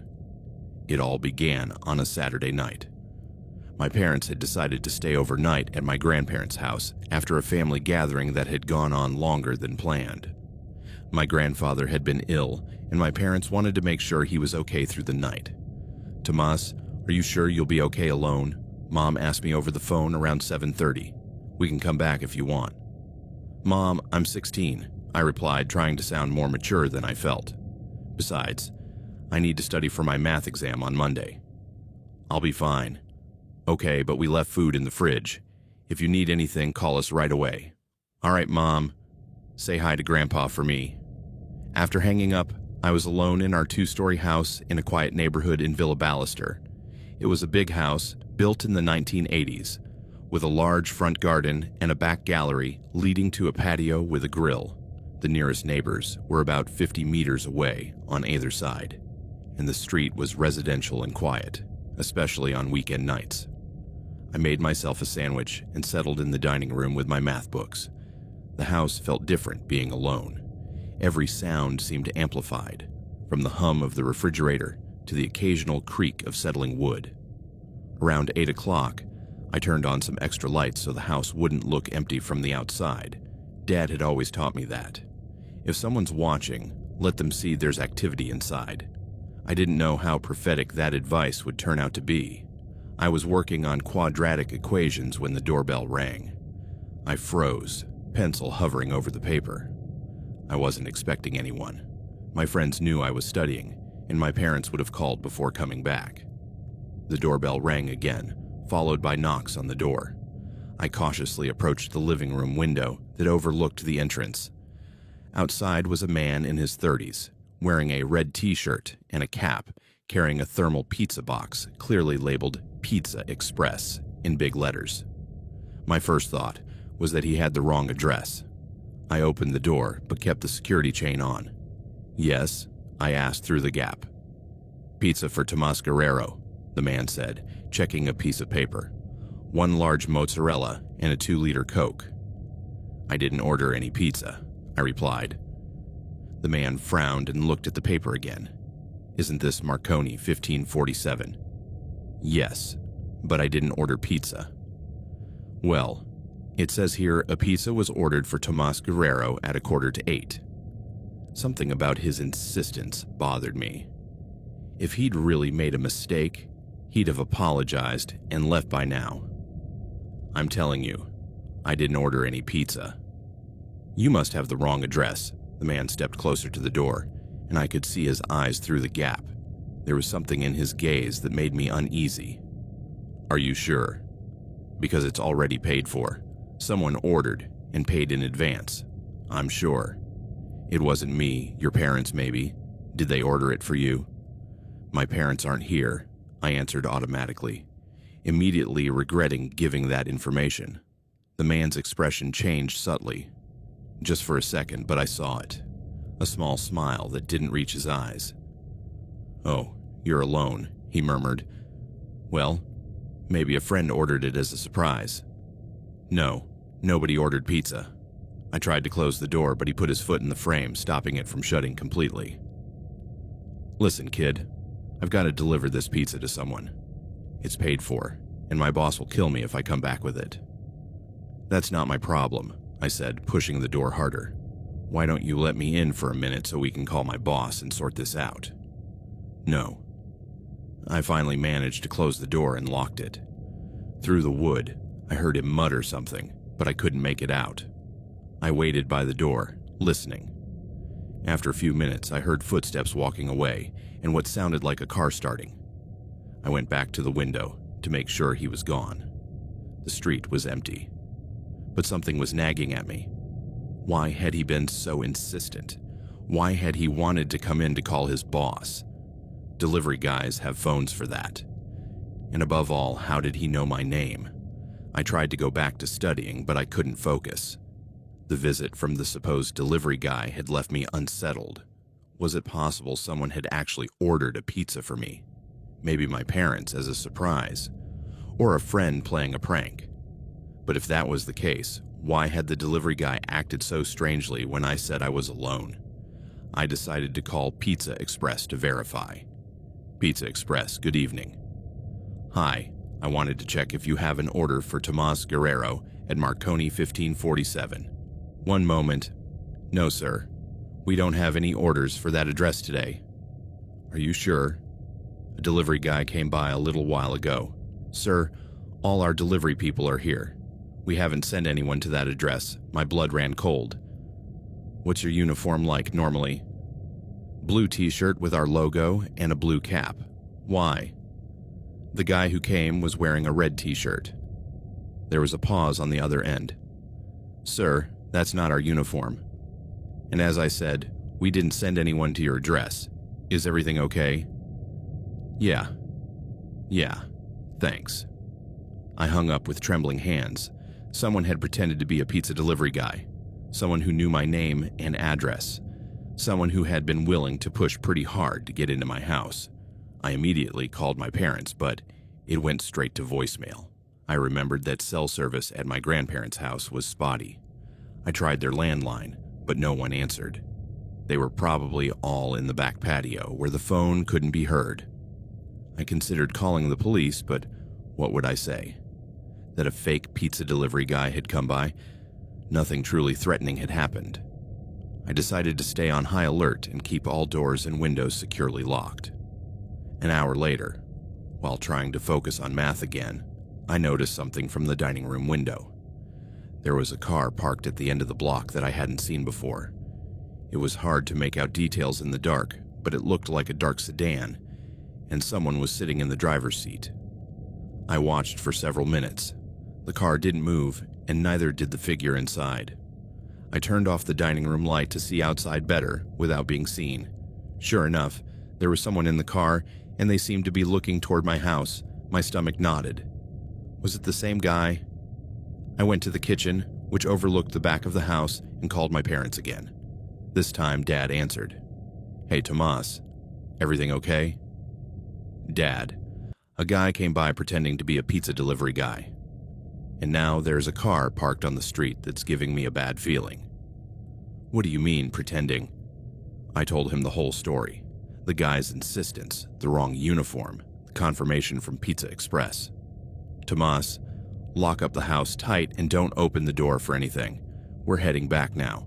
Aren't you overreacting? Better to overreact than regret it.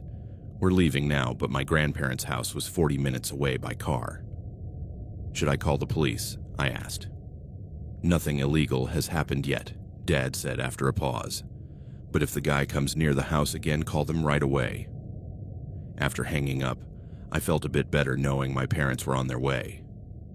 But 40 minutes was still a long time. I checked the street again. The car was still there. At 10 o'clock sharp, the doorbell rang again. This time, it wasn't a surprise. I'd been expecting it. I approached the window without turning on any lights. It was the same man, but he wasn't wearing the cap or carrying the pizza box anymore. He was dressed more casually, dark jeans and a black jacket. The doorbell rang repeatedly, followed by louder knocks than before. Tomas, he shouted from outside. I know you're in there. Open the door. His tone had completely changed. He wasn't pretending to be friendly anymore. I didn't respond, hoping he'd leave like before. But this time, he didn't. Tomas, he shouted louder. Your dad owes me money. Open the door or I'll break it down. Dad owing him money. That didn't make sense. Dad was an accountant, meticulous with money. He wasn't the type to get into debt with shady guys. I don't know what you're talking about, I shouted back. My dad doesn't owe you anything. Liar. 50,000 pesos. He owes me. And if you don't open up, I'll collect from you. Now I was sure he was lying. Dad would never handle that kind of cash, let alone with a stranger. But the most terrifying part was that he'd mentioned collecting from me. I called 911 with trembling hands. 911, what's your emergency? There's a man at my door threatening me. He's shouting and says he's going to break the door down. Are you in immediate danger? I'm inside the house with the doors locked, but he's outside yelling threats. Do you know this person? No. He came earlier pretending to be a pizza delivery guy, but it was fake. Understood. We're sending a patrol immediately. What's your address? I gave them the address and my personal information. The patrol will arrive in about 10 minutes. Stay away from doors and windows. But the man outside wasn't going to wait 10 minutes. The shouting continued for several more minutes, then stopped abruptly. The silence was almost worse than the shouting. I moved carefully from window to window, trying to spot where he was. I couldn't see him from the front. Then I heard a sound that chilled me to the bone. Someone trying the back kitchen door. The knob turned slowly, then shook more violently when he realized it was locked. He'd gone to the back of the house. From the kitchen, I could see his silhouette through the frosted glass of the door. He was doing something to the lock. Did he have tools to pick locks? I ran to the phone and called 911 again. This is Tomas Guerrero, I called earlier. The man's at the back of the house now, trying to pick the kitchen door lock. The patrol is on its way, sir. It'll be there in 5 minutes. I don't have 5 minutes. He's trying to get in.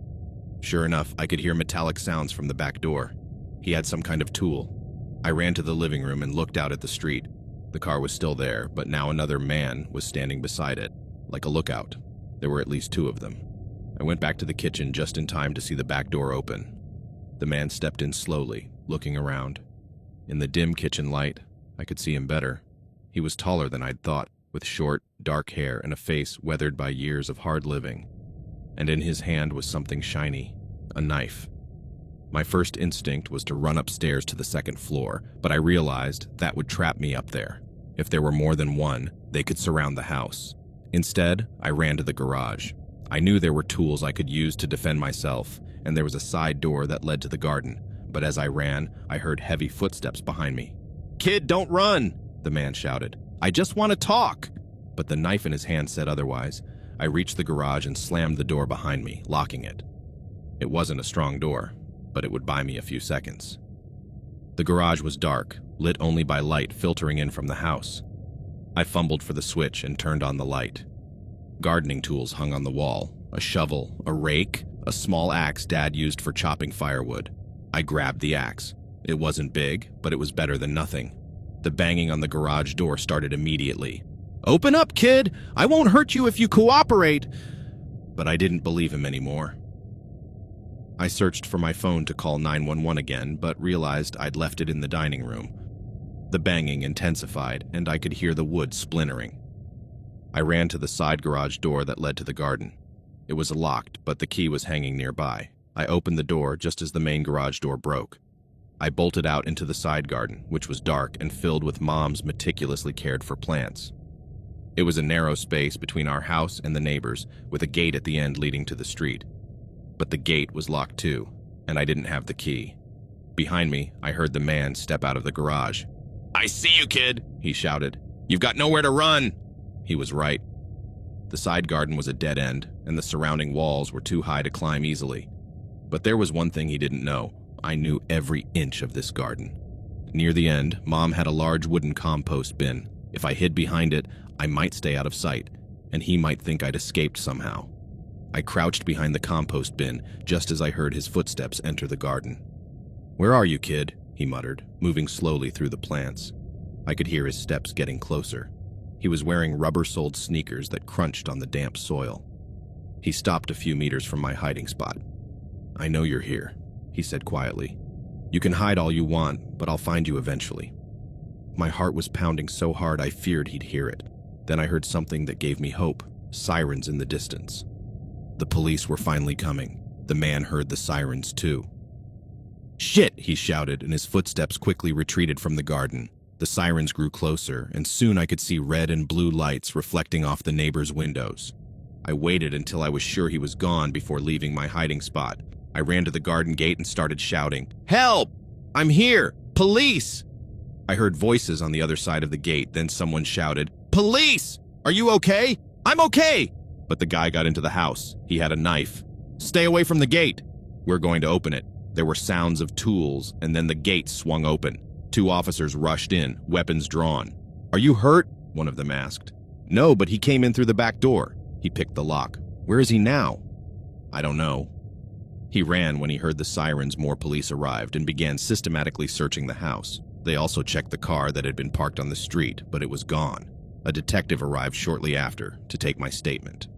"Tell me everything from the beginning," he asked. I recounted the whole story. The fake pizza delivery, the call to Pizza Express, the parked car, the second visit with threats, the break-in. He said your dad owed him money? Yeah, but I knew he was lying. My dad doesn't owe money to guys like that. And you'd never seen this man before? Never. The detective exchanged looks with another officer. Tomas, this doesn't seem random. Someone who knows your name, your address, the fact that you'd be alone. This was planned. Those words gave me chills. My parents arrived while the police were still processing the scene. Mom ran to me and hugged me so tightly I could barely breathe. "Are you okay, my love? Did he hurt you?" "I'm fine, Mom." He didn't touch me. Dad talked to the detective for a long time, confirming he didn't know anyone who'd want to harm our family, and definitely didn't owe money to any criminals. "Mr. Guerrero," the detective said, "this looks like what we call a probe. Someone testing your home's defenses, possibly for a future robbery or something worse." Something worse. The level of planning suggests it might not have been just a robbery they had in mind. Dad paled. "Are you saying they wanted to hurt my son?" "It's a possibility we have to consider." Forensics processed the scene for hours. They found fingerprints on the back door, tool marks on the lock, and footprints in the garden. They also found this, one of the technicians said, showing a small homemade surveillance camera taped under the roof eave. "A camera?" Dad asked. "It's the kind you can buy at any electronics store. Wireless, with real-time transmission. Someone placed it there to watch the house." The realization that they'd been watching our house, possibly for days or weeks, was terrifying. "Could you get fingerprints off the camera?" Mom asked. "It was clean." Whoever placed it knew what they were doing. The detective explained they'd check the door fingerprints against the criminal database and analyze the camera to see if they could trace where it was purchased. "In the meantime," he added, "I strongly recommend you reinforce the house's security." This individual showed he's willing to break in by force, and the fact that he fled when the police arrived suggests he might try again. That night, no one slept, obviously. Dad immediately contacted a security company to install alarms and cameras. He also changed all the house's locks and reinforced the doors with extra security bars. "We're not going to let this guy make us live in fear," he declared, but I could see in his eyes that he was scared too. Mom didn't want to leave me alone anymore, not even to go to the supermarket. "What if he comes back?" she kept asking. "That's why we're taking all these precautions," Dad reassured her. But I knew they were right to be worried. The man had shown determination and resources. He wasn't an impulsive criminal. He'd planned this. The next day, Sunday, the police contacted us with an update. "The fingerprints match a man named Roberto Sanchez," the detective told us. "He has a record for theft, burglary, and what concerns us most, stalking." "Stalking?" Mom asked. "He's been arrested twice for harassing families, especially when minors are involved." In both cases, he used similar methods: prolonged surveillance, deception, attempts to get into homes, and escalation to force when deception failed. "Is he in jail now?" Dad asked. "No. He was released 6 months ago after serving a 2-year sentence, and apparently he's back to his old habits." The information was both reassuring and terrifying. Reassuring because they now knew who he was and had an official description. Terrifying because he was a repeat offender who specialized in stalking families. "What do we do now?" I asked. "We have an arrest warrant out for him for burglary, threats, and violating his parole terms," the detective explained. "We're actively looking for him." "But what if you don't find him?" Mom asked. "We'll keep regular patrols in your neighborhood, and you should maintain all the security measures you're putting in place." Monday morning, as I was getting ready for school, Dad got a call that made it clear this wasn't over. It was our neighbor across the street, Mr. Martinez. "Carlos," he told Dad, "last night I saw a car parked on the street again, a dark sedan. It was there from 11 at night until 2 in the morning. The same car from the other night? I can't be sure, but it looked similar. And there was someone inside. Watching your house, Dad immediately called the police, who sent a patrol to check the area, but by the time they arrived, the car was gone." "He's coming back," Mom said, clearly distressed. "He's watching the house again. Or maybe it was just someone waiting for a friend." Dad tried to reassure her, but none of us really believed that. That day, they decided I wouldn't go to school until Roberto Sanchez was caught. Tuesday night, Roberto's tactics changed. Instead of trying to break into the house, he began what the detective called psychological intimidation. Around 10 at night, the house phone rang. Dad answered. "Guerrero?" said a voice I recognized immediately. "Who's this?" Dad asked. "A friend. Just wanted to let you know your new security system won't do any good." "How did you get this number?" "It's easy to get information when you know where to look. For example, I know your wife works at San Martin Hospital. I know your son goes to Vicente Lopez National School. I know you leave the house every day at 7:30 to go to work." The level of detail was terrifying. He'd been watching not just our house, but our daily routines. "What do you want?" Dad asked. "I want to finish what I started on Saturday. Your son got away, but he won't be so lucky next time. If you come near my family, I'll kill you," Dad said, his voice trembling with rage. "Mr. Guerrero, you're not a violent man. You're an accountant. You have no idea who you're dealing with." The line went dead. Dad immediately called the detective to report the call. "This is clear escalation," the detective said when he arrived at the house. "He's not hiding anymore. He's increasing the psychological pressure." "Why?" Mom asked. "What does he want from us?" Based on his history, Roberto Sanchez doesn't steal for money. He does it for control, for the fear he can generate. And he specifically targets families with teenagers. The implication was clear and horrifying. Wednesday, things got significantly worse. It started early in the morning. Mom went to open the kitchen curtains and let out a scream. "Carlos! Come here!" We ran to the kitchen and saw what had scared her.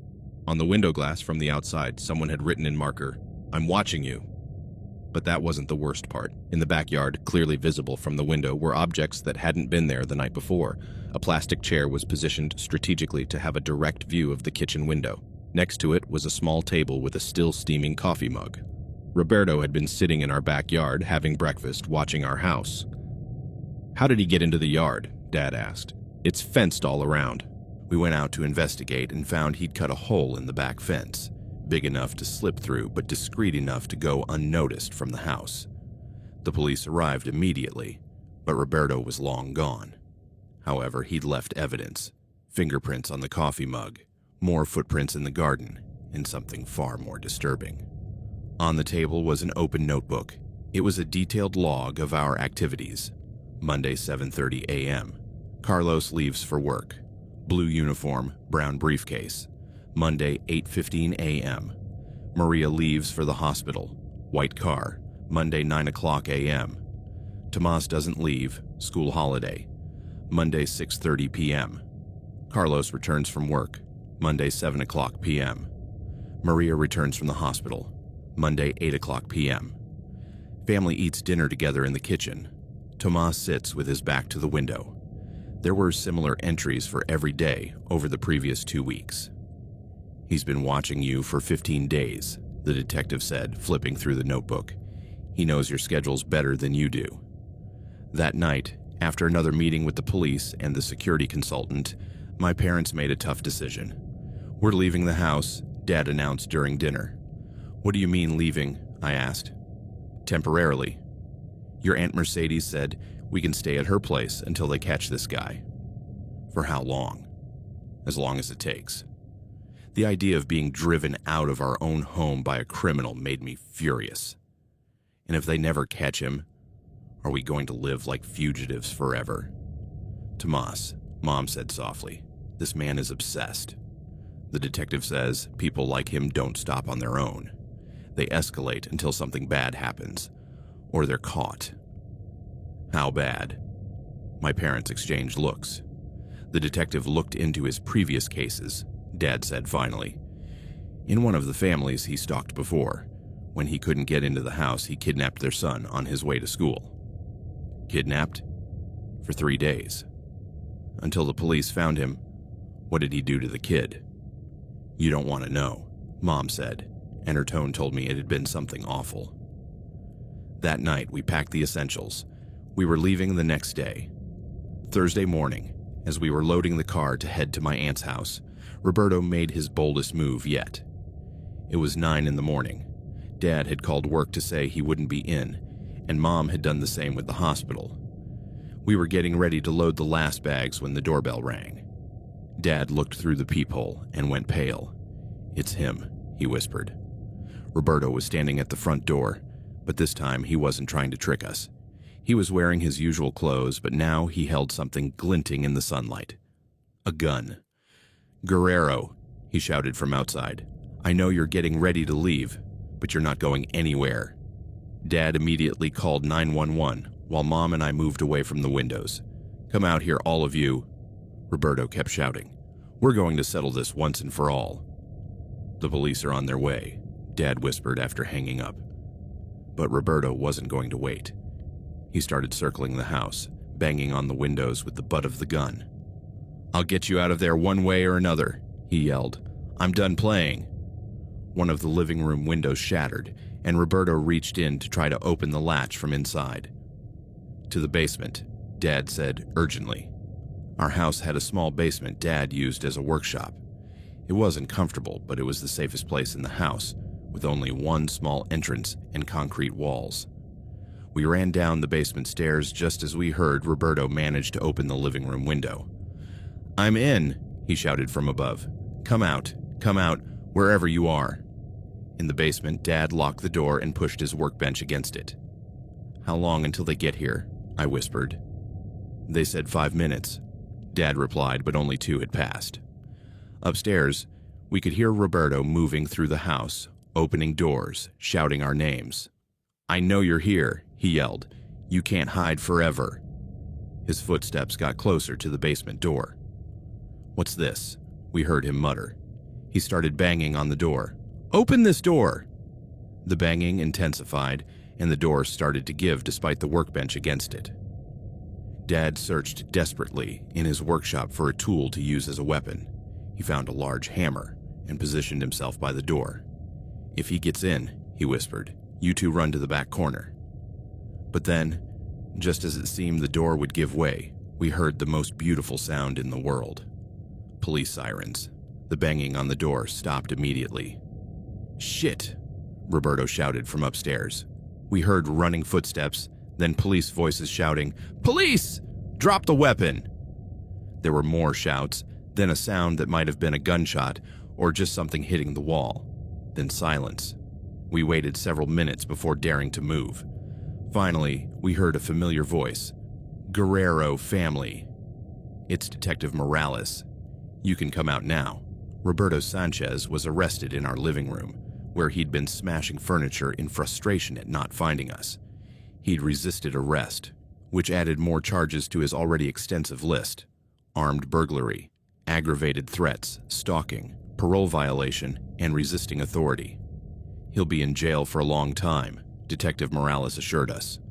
"With his record and these new charges, he's looking at least 10 years. "But why us?" I finally asked. "Why did he pick our family?" The detective sighed. "From what we've determined, Roberto Sanchez chooses his victims based on several factors: middle-class families with isolated homes, teenagers in the family, and parents with predictable work schedules. But how did he know so much about us? He'd been watching the neighborhood for months, identifying potential targets. Your house met all his criteria, and when he saw that Tomas was occasionally alone on weekends, he decided to act.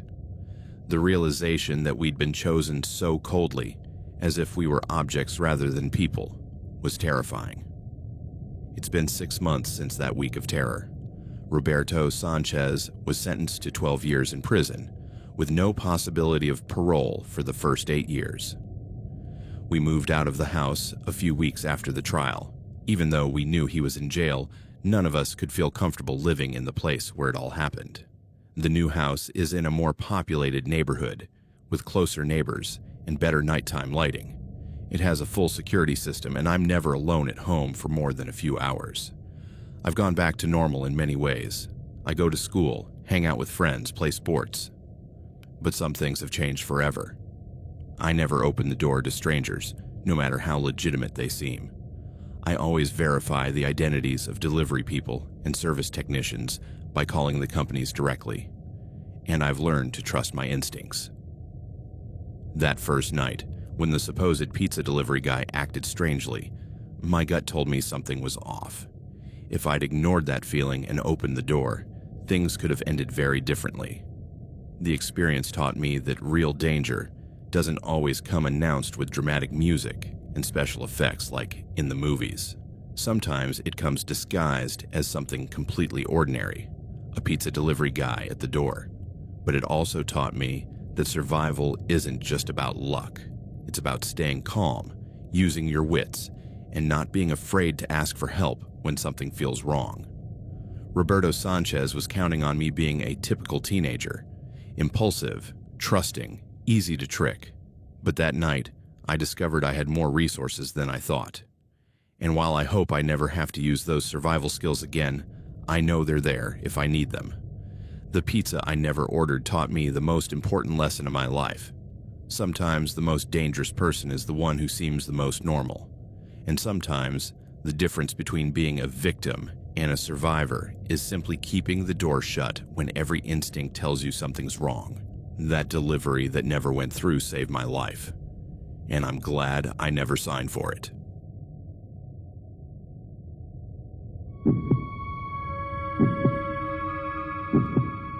My name is Kiara, and though it's been 5 years since that night stole everything I was, I still can't close my eyes without reliving every second of terror that enveloped me in the darkness of my own home. I'm 25 years old now, but back then I was 17, in that limbo between adolescence and adulthood, where you think the world is yours, but reality shows you how fragile you are. My parents were always protective, the kind who wouldn't let me go out alone after 10 at night in our small city of Rosario, Argentina, where the cobblestone streets of the neighborhood seem safe during the day, but turn into dark labyrinths at dusk. That Friday night, however, they decided to go out for the first time in months. It was their wedding anniversary, and my mom had insisted on a romantic dinner at a downtown restaurant followed by a movie at a theater a few blocks away. "You'll be fine, Kiara. You're grown now," my dad said with that confident smile he always used to mask his worries, adjusting his tie in the hallway mirror. My mom kissed my forehead, her floral perfume lingering in the air like a fleeting memory, and gave me instructions. "Lock everything, don't open the door to anyone, and call us if anything happens." I nodded, feigning maturity, but inside I was excited. A night alone at home meant pizza delivery, Netflix at full volume, and maybe a long chat with my school crush uninterrupted. I watched them leave from the living room window, the family car pulling away down the street lit by orange streetlights, the engine humming until it faded into the distance. I locked the front door with the double bolt, the metallic click echoing in the sudden silence of the house, and headed to the kitchen to prepare my makeshift dinner. The wall clock read 8 o'clock, and the sun had already sunk behind the neighboring buildings, leaving a purple twilight filtering through the curtains. I turned on the living room lights, the fluorescent flickering for a second before stabilizing, and ordered a pizza through an app, the imagined smell of melted cheese already making my stomach rumble. I settled on the couch, remote in hand, and started scrolling through horror series. Ironic now that I think about it, choosing one about serial killers that my best friend Camilla had recommended.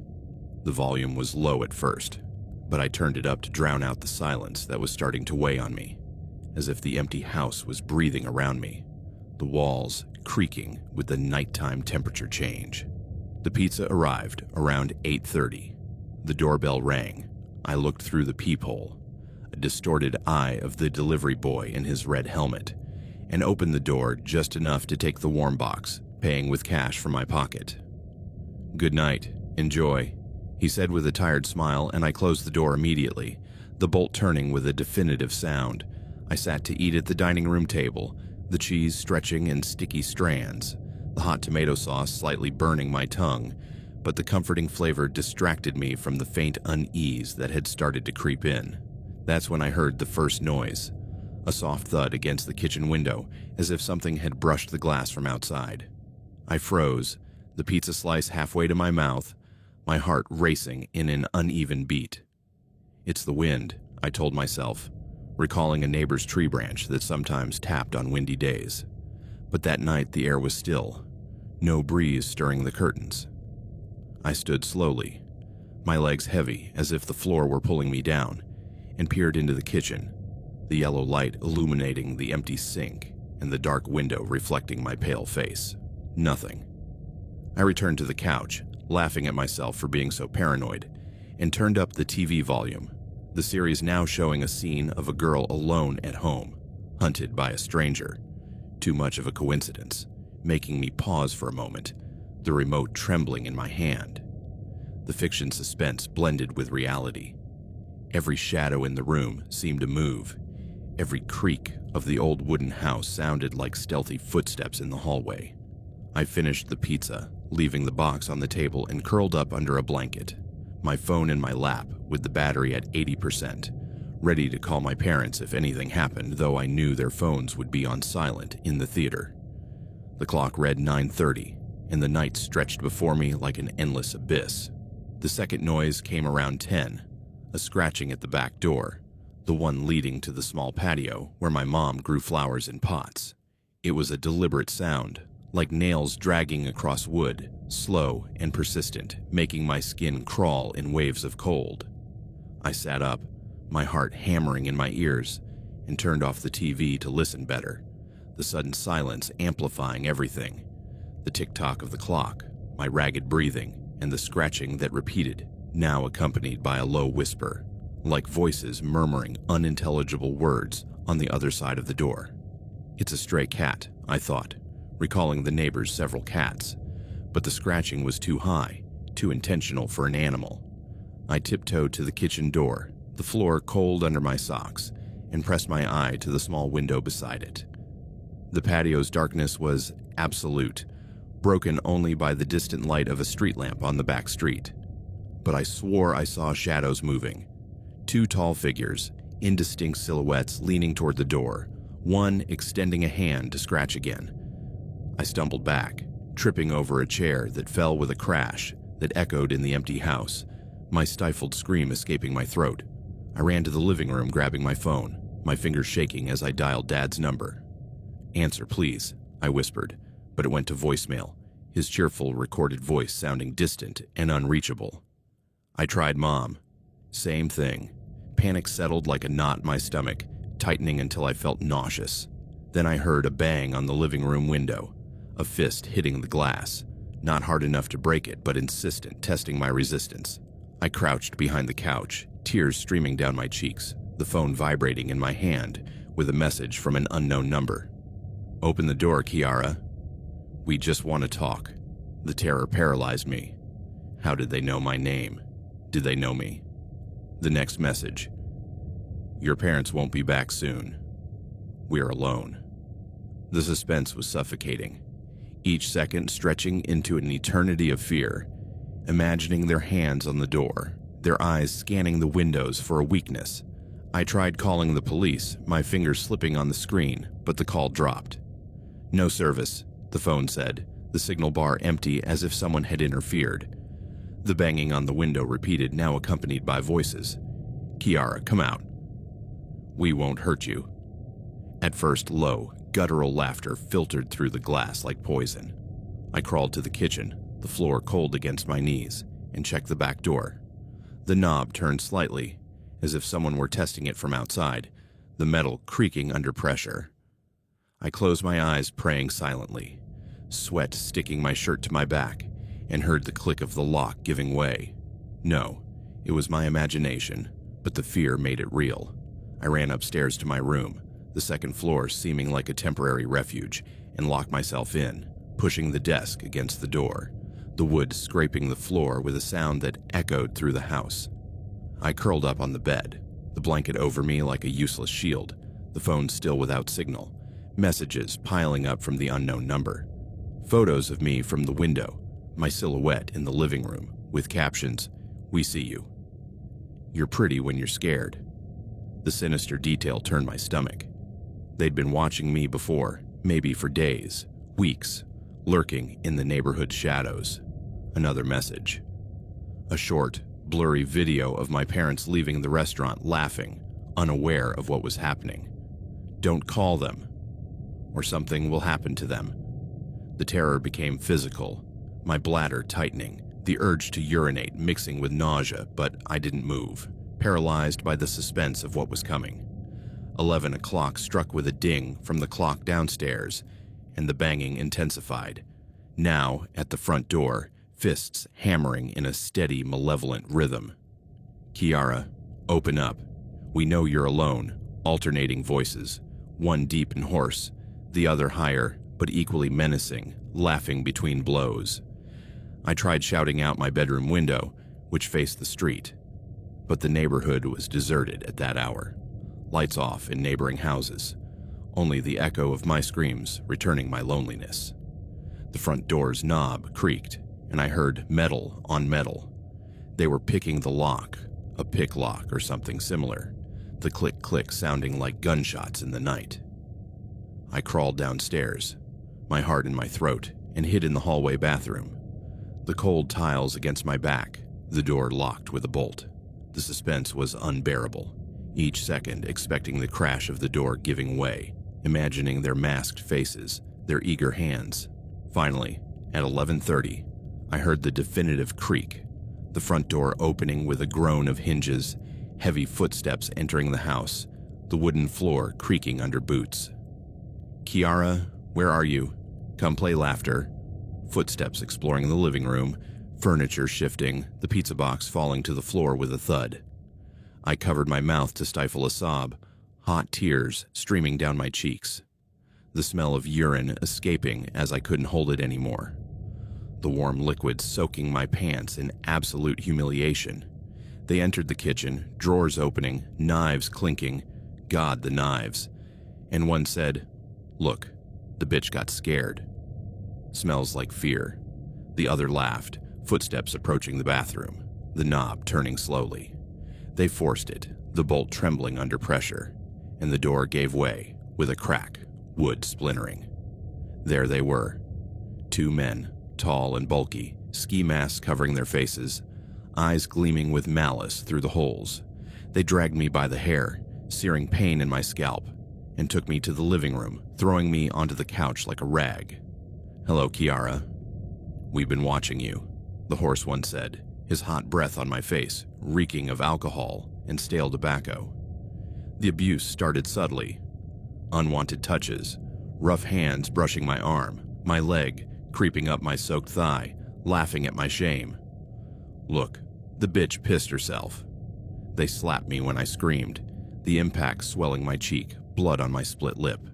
The high-pitched one tied my hands with duct tape, the stickiness cutting off circulation, my wrists burning, and the violence began, punches to my stomach that doubled me over, air escaping my lungs in choked gasps, bruises forming like dark clouds under my skin. They tore my shirt, exposing my bra, and touched me, fingers digging into my breasts, squeezing until bruising, bites that bled, teeth sinking into soft flesh. Scream horror. It turns us on. The hoarse one pulled down my pants, the cold air on my exposed skin, and raped me first, his heavy body pressing, brutal penetration tearing my insides, pain like fire radiating from my core, blood mixing with tears. The high-pitched one followed, violent thrusts while the other held me, cigarette burns on my thigh, skin blistering, the smell of charred flesh filling the room. They forced me into degrading acts, forced kisses tasting of salt and metal, objects inserted, a cold, hard, empty beer bottle, lacerating sensitive tissue, screams choked in my throat as they beat me to silence, my ribs cracking with each punch. It lasted hours, the clock striking midnight as they used me, humiliating me with words.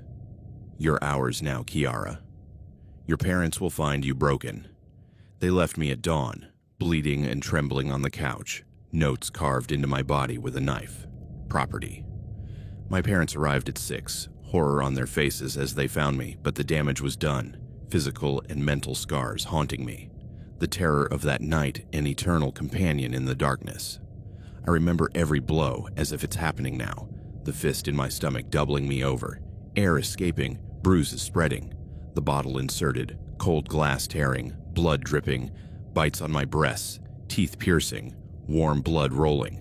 The humiliation of urinating again during the abuse, them laughing, prolonging the torture with shallow cuts on my arms, red lines bleeding, hospital afterward, stitches, exams, police asking details that relived the horror. We changed locks, moved, but the fear remains, shadows seeming like them, lonely nights, a sinister reminder of that vulnerability.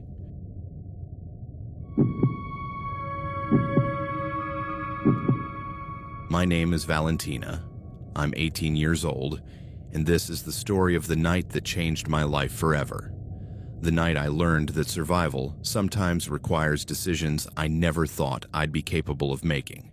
It was a Friday in October when my parents decided to attend my Aunt Rosa's birthday party in Rosario. I was supposed to go with them, but I had an important exam on Monday and needed to study. "Are you sure you want to stay home alone, Valen?" Mom asked while putting on the earrings Dad had given her for their anniversary. "Mom, I'm 18. I think I can survive one night alone." "We know you can take care of yourself," Dad said from the hallway, adjusting his tie. "But the house is very isolated, and I don't like the idea of leaving you alone all night." He was right about the isolation. We lived in a large house on the outskirts of Cordoba, surrounded by a 2-hectare plot with many trees.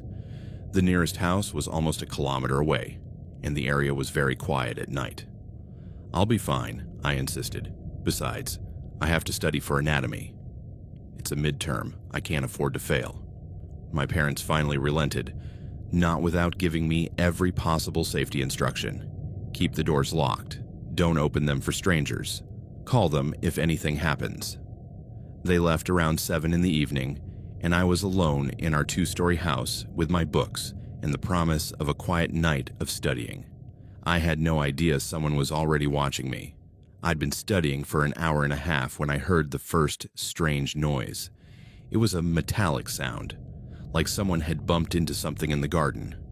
I got up from my desk and looked out my bedroom window, which faced the front garden. The porch light partially illuminated the area, but I didn't see anything unusual.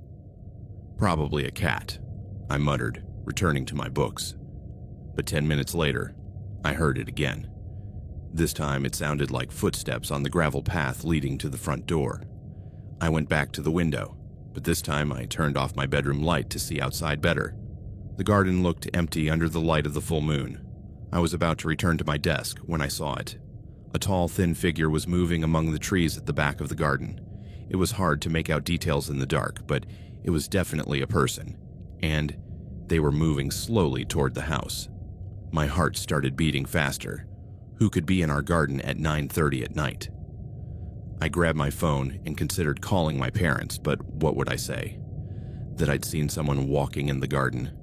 It could be the neighbors looking for their dog or someone who got lost. I decided to observe a bit longer before making a decision. The figure kept approaching the house, but in a strange way.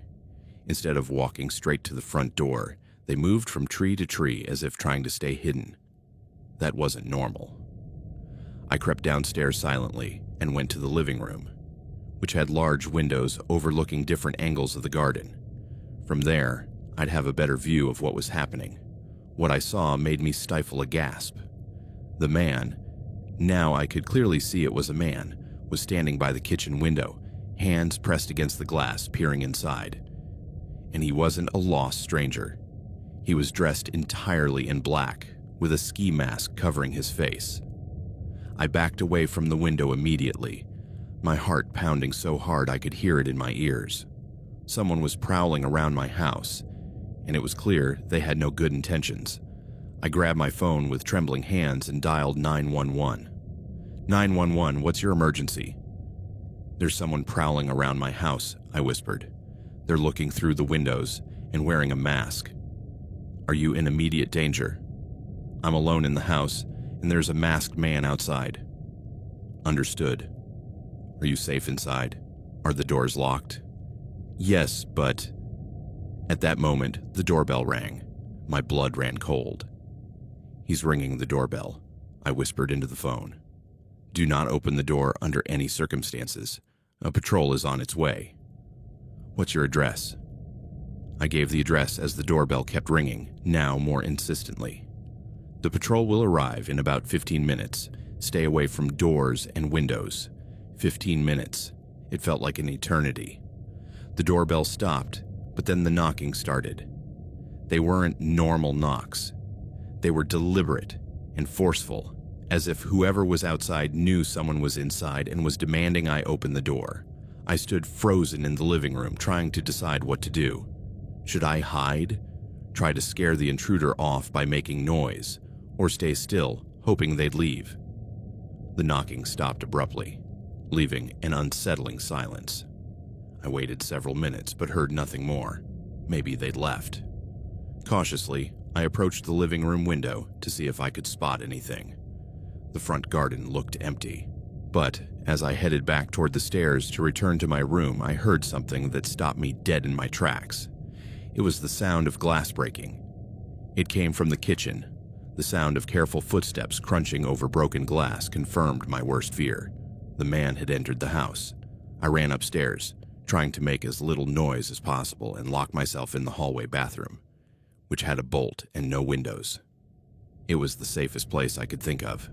From the bathroom, I could hear the intruder moving around downstairs. Their steps were deliberate, as if they were exploring, familiarizing themselves with the house's layout. I called 911 again, with the phone on silent. "He's inside the house," I whispered. "He broke a window and is inside. The patrol's 5 minutes away, miss. Can you get to a safe place?" "I'm hiding in a bathroom on the second floor." "Perfect. Stay there until the police arrive."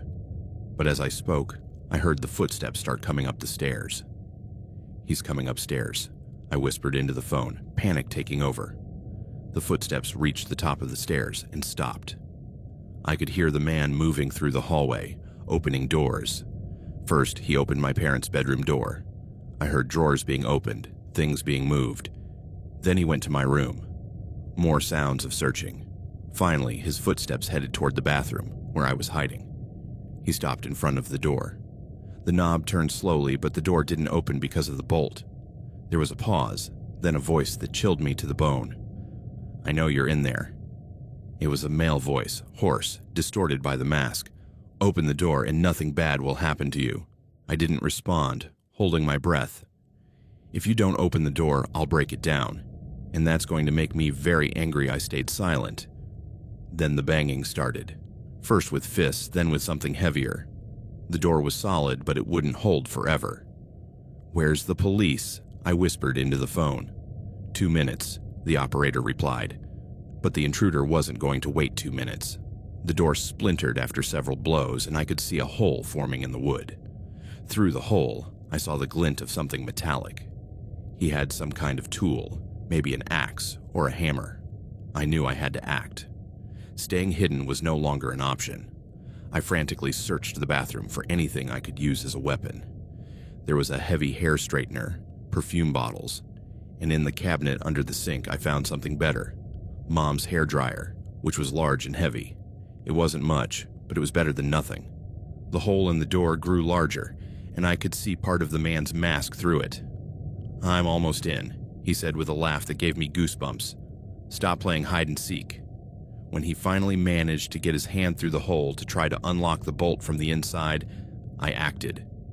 I slammed the hairdryer onto his hand with all the strength I could muster. He screamed in pain and yanked his hand back immediately. "Bitch!" he roared, pounding the door even more violently. But his screams had been loud enough for anyone nearby to hear. And sure enough, from outside the house, I heard the most beautiful sound in the world. Police sirens approaching. The intruder heard them too. "Shit!" he shouted, and I heard his footsteps running down the hallway. The sirens grew closer, and soon I could see red and blue lights reflecting on the hallway walls through the hole in the door. I heard police voices shouting from downstairs, "Police!" The house is surrounded, but I also heard something else. Footsteps running upstairs, heading toward the back of the house. I waited until I was sure the police had entered before opening what was left of the bathroom door. 2 officers came running up the stairs, weapons drawn. "Are you okay?" one of them asked. "Yes, but..." He went toward the back of the house. "We know." We have men surrounding the property. They escorted me downstairs while other officers searched the house. In the kitchen, I could see the damage. He'd broken the window overlooking the backyard to get in, and there was broken glass all over the floor. Did you see his face? A detective asked me a few minutes later. No, he was wearing a ski mask. But he was tall, thin, and dressed in black. Did he say anything specific? I told him about his threats and his insistence that I open the door. Had he been in the house before? Did he seem to know the layout? He went straight to the bedrooms like he knew where they were. The detective exchanged glances with another officer. That suggests he'd been watching the house beforehand. For the next hour, the police searched the entire property with tracking dogs. They found evidence that the intruder had been hiding in the trees at the back for several hours before attempting to break in. They also found something disturbing: a backpack hidden behind one of the large trees. Do you recognize any of these items? The detective asked, showing me the contents of the backpack. There were lock-picking tools, a flashlight, gloves, duct tape, and something that made me feel nauseous: photographs. They were photos of me, clearly taken without my knowledge. Photos of me leaving the house, walking in the garden, even some taken through windows. Do you have any idea when these photos might have been taken? The detective asked. I looked at the photos more closely. In one, I was wearing the shirt I'd worn to university the previous week. In another, I was watering the garden plants, something I'd done the previous weekend. They're from last week, I said, my stomach churning. He's been watching me for days. Have you noticed any strange behavior lately? Unfamiliar cars in the area, a feeling of being followed. I tried to think, but nothing obvious came to mind. But now that I thought about it, there had been some nights when I'd felt like someone was watching me, though I'd chalked it up to my imagination. Now that you mention it, I have felt watched some nights. Since when? Maybe about 2 weeks. The detective nodded gravely. This appears to be a case of systematic stalking that escalated to burglary and attempted assault. My parents arrived an hour later, having cut their trip short as soon as they got my call. Mom hugged me so tightly I could barely breathe, while Dad spoke intensely with the police. Are you hurt, my love? Mom asked, checking me over from head to toe. No, I'm okay. Just really scared. Thank God you called the police when you did, Dad said. Can you imagine what would have happened if... He didn't finish the sentence, but we all knew what he meant.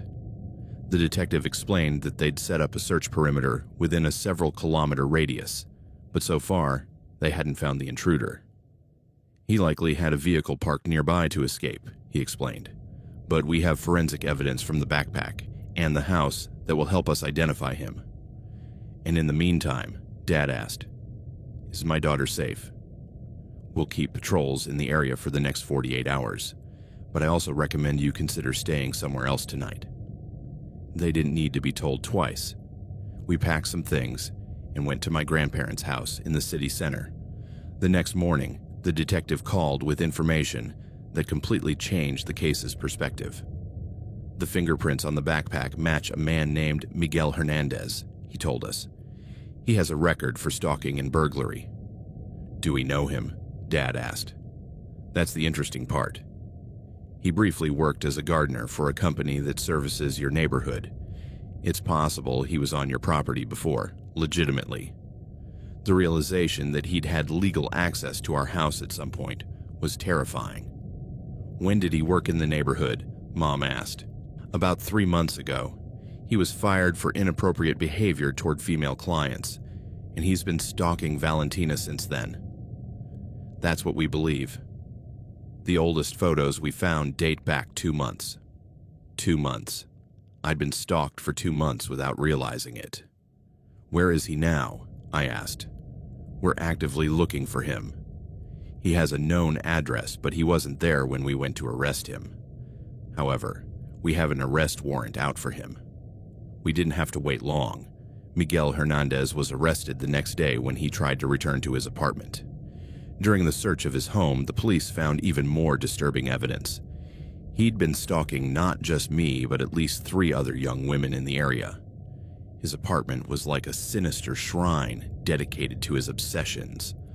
The walls were covered with photos of his victims, detailed schedules of our routines, and maps of our houses with notes on entry and escape points. This individual is what we classify as a systematic stalker, the detective explained. He studies his victims for months before acting. What would have happened if he'd gotten into the bathroom? I asked, though I dreaded the answer. The detective hesitated before responding. Based on his history and the evidence in his apartment, we believe he intended to kidnap and sexually assault. The words hit me like a punch. I'd been minutes, maybe seconds, from something horrific. Miguel Hernandez was charged with multiple crimes: aggravated stalking, burglary with intent to commit a serious crime, invasion of privacy, and threats. During the legal process, more details about his modus operandi came to light. He'd been working as a gardener specifically to gain access to homes where young women lived alone or with little supervision. Once he identified a target, he began a surveillance process that could last months. He photographed his victims, studied their routines, and meticulously planned his attacks. I'd been his fourth potential victim. The other three had managed to escape similar situations, but none had gathered as much evidence as in my case. Your testimony was crucial, the prosecutor told me. Your decision to call the police immediately and defend yourself in the bathroom provided key evidence that allowed us to build a solid case. Miguel Hernandez was sentenced to 15 years in prison. A month after the incident, I started therapy to deal with the trauma. Though I hadn't been physically harmed, the psychological impact was significant. It's normal to feel like you lost control over your own safety, my therapist explained, but it's also important to recognize that you made smart decisions that saved you. How did I make smart decisions? I was terrified. Valentina, you called the police at the right moment. You hid in the safest place in the house, and when you had to, you fought back. All of that took mental presence under extreme pressure. Slowly, I began to understand that while I'd been a criminal's victim, I'd also been my own savior. 6 months after that night, my life had returned to normal in many ways, but some things had changed forever. We moved to a house in a more populated neighborhood, with closer neighbors and better lighting. We installed a full security system, and I'm never alone at home at night. But beyond the physical security measures, I'd changed internally. I was more aware of my surroundings, more cautious with strangers, but also more confident in my ability to protect myself. I'd learned that survival isn't just about luck or outside help. Sometimes it depends on making tough decisions under pressure, trusting your instincts, and being willing to fight when there's no other option.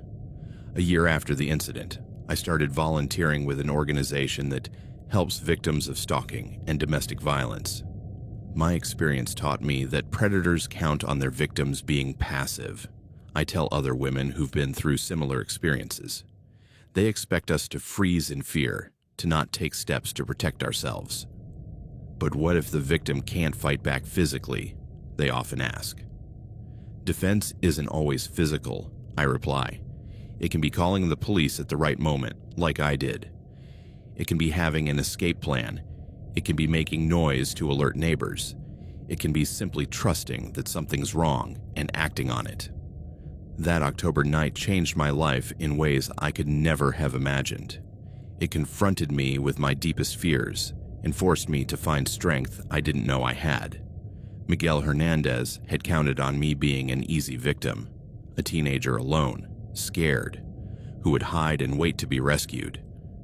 But he'd underestimated my determination to survive. The violence I experienced that night wasn't the violence he'd planned to inflict. It was the violence necessary for my survival. The hairdryer smashed against his hand when he tried to get into the bathroom where I was hiding. I'm not proud of having to hurt someone, but I don't regret it either. In that moment, it was him or me, and I chose to be the one who walked out alive. The experience taught me that being a victim and being a survivor aren't the same thing.